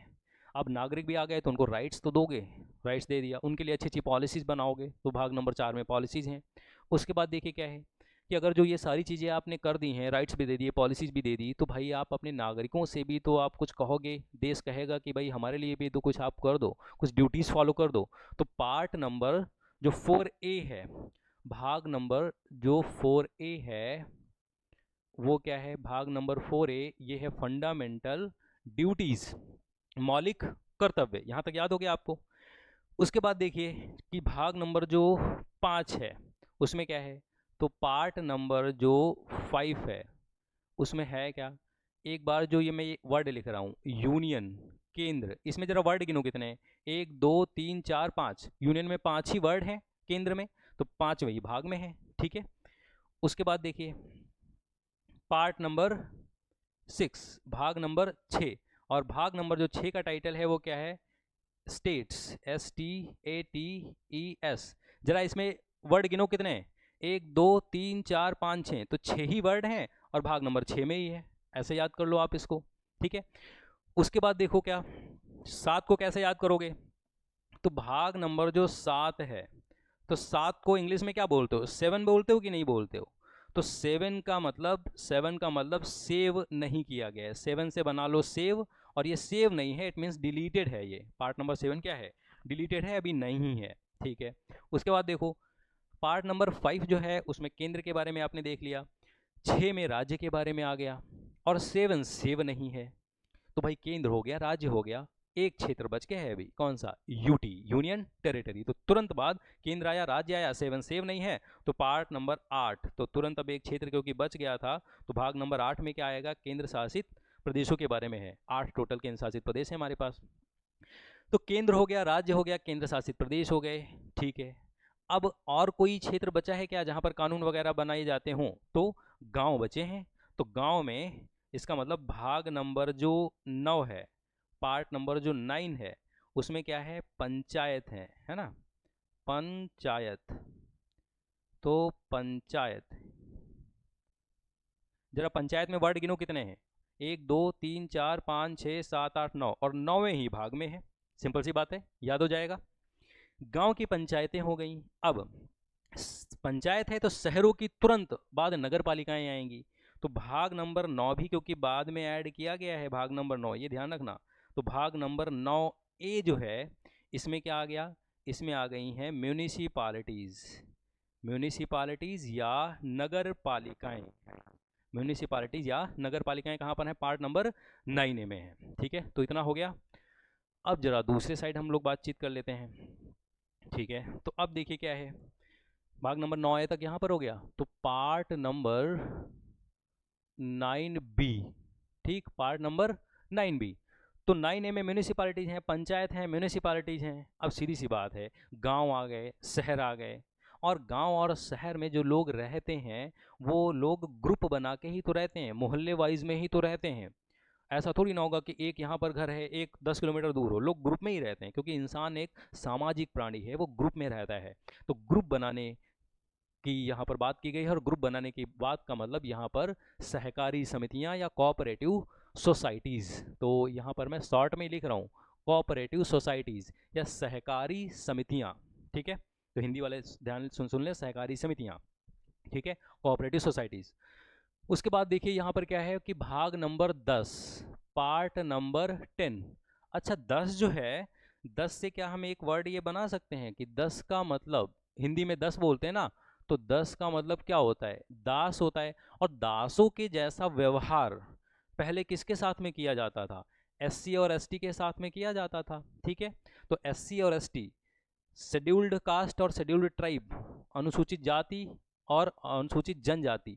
तो यहाँ पर बस ध्यान रखना कि शेड्यूल्ड कास्ट और शेड्यूल्ड ट्राइब वाला नहीं, लेकिन शेड्यूल्ड एरिया और ट्राइबल एरिया है, क्योंकि दासों के जैसा व्यवहार एससी एसटी के साथ किया जाता था। तो यहाँ पर क्या है? शेड्यूल्ड और ट्राइबल एरिया है, ठीक है।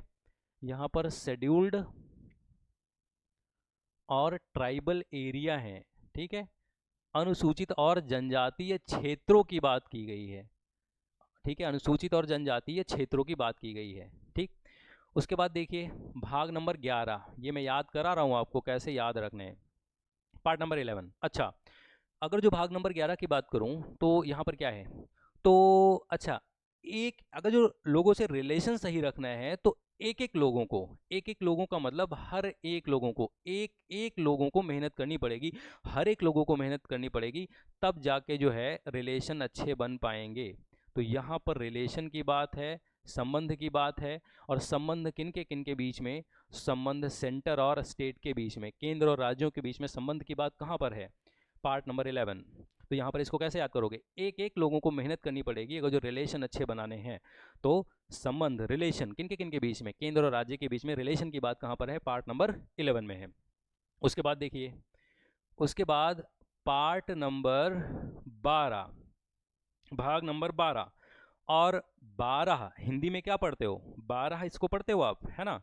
तो इसको हिंदी में पढ़ते हो 12, और 12 से बनाओ, 12 से बनाओ बड़ा।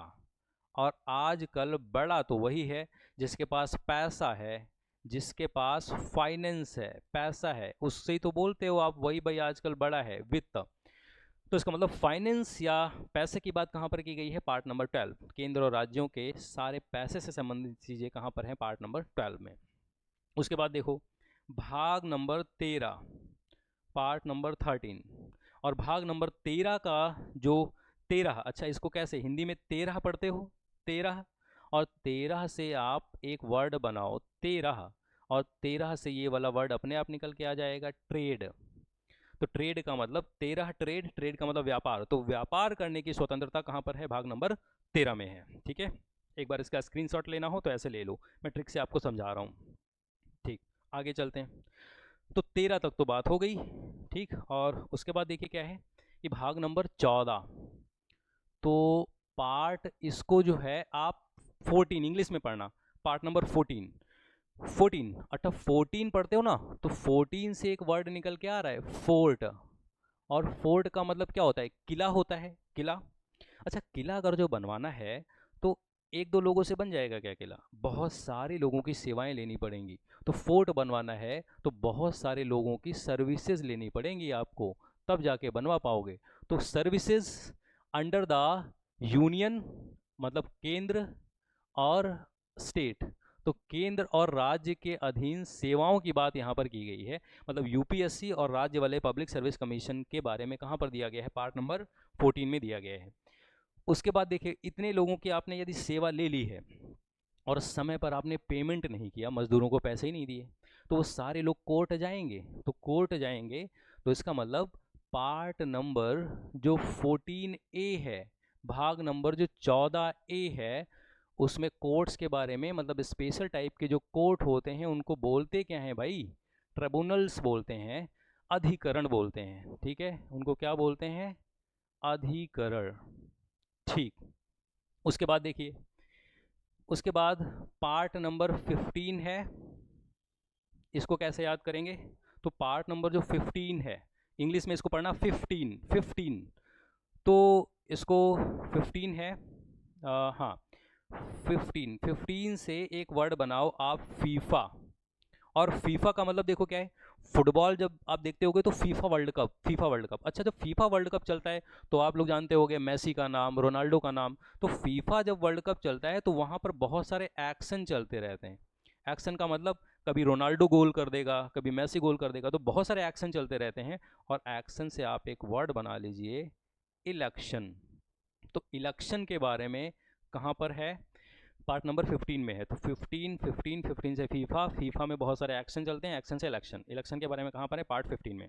ठीक, उसके बाद देखिए पार्ट नंबर जो 16 है, 16 है, तो 16 है ना, तो इसको इंग्लिश में 16 पढ़ोगे। तो 16 जब आप पढ़ोगे तो 6 और 3, अगर जो 16, अगर जो 3 छक्के कोई मार दे, 16 3 छक्के अगर जो कोई मार दे, तो आपके मुंह से निकल ही जाएगा कि भाई वाह कमाल कर दिया है, स्पेशल काम कर दिया है आपने। तो स्पेशल काम कर दिया है, तो इसका मतलब स्पेशल प्रोविज़न। ठीक, स्पेशल प्रोविजंस, और स्पेशल प्रोविजंस का मतलब हिंदी में इसको क्या बोलोगे, इसको बोलोगे विशेष उपबंध। ठीक, और ये जो विशेष उपबंध हैं दिए गए हैं कहाँ पर, भाग नंबर 16 में। तो SC ST बैकवर्ड क्लास, पिछड़े वर्ग के लोग और आंग्ल भारतीयों के लिए राजनीतिक आरक्षण की बात की गई है, स्पेशल प्रोविजन किए गए हैं पार्ट 16 में। 16 3 छक्के मार देगा तो स्पेशल काम करेगा, तो special provisions for SC ST backward class और एंग्लो इंडियंस के लिए। ठीक है, उसके बाद देखिए क्या है, तो 16 के बाद आएगा पार्ट नंबर 17। ठीक, अब ये जो पार्ट नंबर 17 है, 17 है, तो इसको हिंदी में पढ़ो 17, और 17 से एक आप वर्ड बनाओ शत्रु। अच्छा 17 से शत्रु, और पहले हर एक राजा का कोई ना कोई, अगर जो राजा है तो उसका शत्रु जरूर होता था। तो 17 शत्रु, और शत्रु हर किसी ना किसी राजा का होता जरूर था। तो राजा से आप यहाँ पर वर्ड बनाइए राजभाषा। राजभाषा का मतलब ऑफिशियल लैंग्वेज, और ऑफिशियल लैंग्वेज के बारे में कहाँ पर है, भाग 17 में। 17 शत्रु, शत्रु हर राजा का होता था, राजभाषा ऑफिशियल लैंग्वेज। ठीक है, उसके बाद देखिए क्या है, उसके बाद भाग नंबर 18, पार्ट नंबर 18। अब भाग नंबर 18 है, इसको इंग्लिश में क्या पढ़ोगे, 18 को 18, 18 तीन तीन तीन निकल रहा है ना, 18 3। तो 3 टाइप की क्या होती है, इमरजेंसी होती है, आपातकाल। 3 ही टाइप का तो होता है, मैंने अभी तो आपको बताया था कि इमरजेंसी या आपातकाल कितने टाइप का होता है, 3 टाइप का होता है ना। तो 3 टाइप की इमरजेंसी आपातकाल के बारे में बात की गई है, शॉर्ट में लिख भी देता हूँ। एक तो नेशनल इमरजेंसी होती है, राष्ट्रीय आपातकाल होता है, दूसरा क्या होती है, दूसरा प्रेसिडेंट रूल, राष्ट्रपति शासन होता है, और तीसरा क्या होता है, फाइनेंशियल इमरजेंसी, वित्तीय आपातकाल होता है। तो 18 3 प्रकार के इमरजेंसी आपातकाल। उसके बाद देखिए, उसके बाद पार्ट नंबर 19। अच्छा 19 है ना, ये 19, अब 19 से नाई नाई नहीं नहीं नो नो निकल रहा है, 19 नाइन नाइन नाइन नहीं नहीं नहीं, तो नहीं नहीं या नो नो निकल रहा है।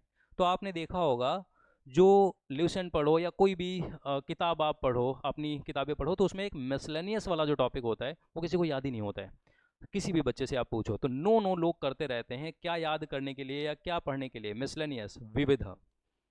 ठीक है, तो विविध या मिसलेनियस जो है वो कहाँ पर है? पार्ट नंबर 19 में है। उसके बाद पार्ट नंबर 20, भाग नंबर 20। इसको ऐसे ही आप याद कर लो कि 20, और 20 का मतलब इसमें देखिए क्या है कि पार्ट नंबर 20 में अमेंडमेंट है या संशोधन की बात की गई है। संशोधन, तो इसकी जो ट्रिक है वो अभी तो मैं नहीं बता रहा हूँ, आप इसको याद कर लेना। पार्ट नंबर 20 में क्या है? संशोधन है, अमेंडमेंट की बात है। दो पार्ट और रह गए हैं, पार्ट नंबर 21। तो पार्ट नंबर 21, ठीक, भाग नंबर 21। अच्छा, सबसे बड़ा दिन कब होता है? तो सबसे बड़ा दिन 21 जून है ना, 21 जून को होता है। तो 21 जून को जब सबसे ज़्यादा बड़ा दिन होता है, इसका मतलब सूर्य ज़्यादा चमकता होगा उस दिन 21 जून को। यहाँ पर 21 लिखा है, तो 21 जून को सबसे ज़्यादा बड़ा दिन होता है, तो सूर्य ज़्यादा चमकता होगा उस दिन। और सूर्य ज़्यादा चमकता होगा तो टेम्परेचर बहुत ज़्यादा रहता होगा उस दिन। तो 21 जून में टेम्परेचर ज़्यादा रहता है, और टेम्परेचर से आप बना लीजिए टेम्परेरी।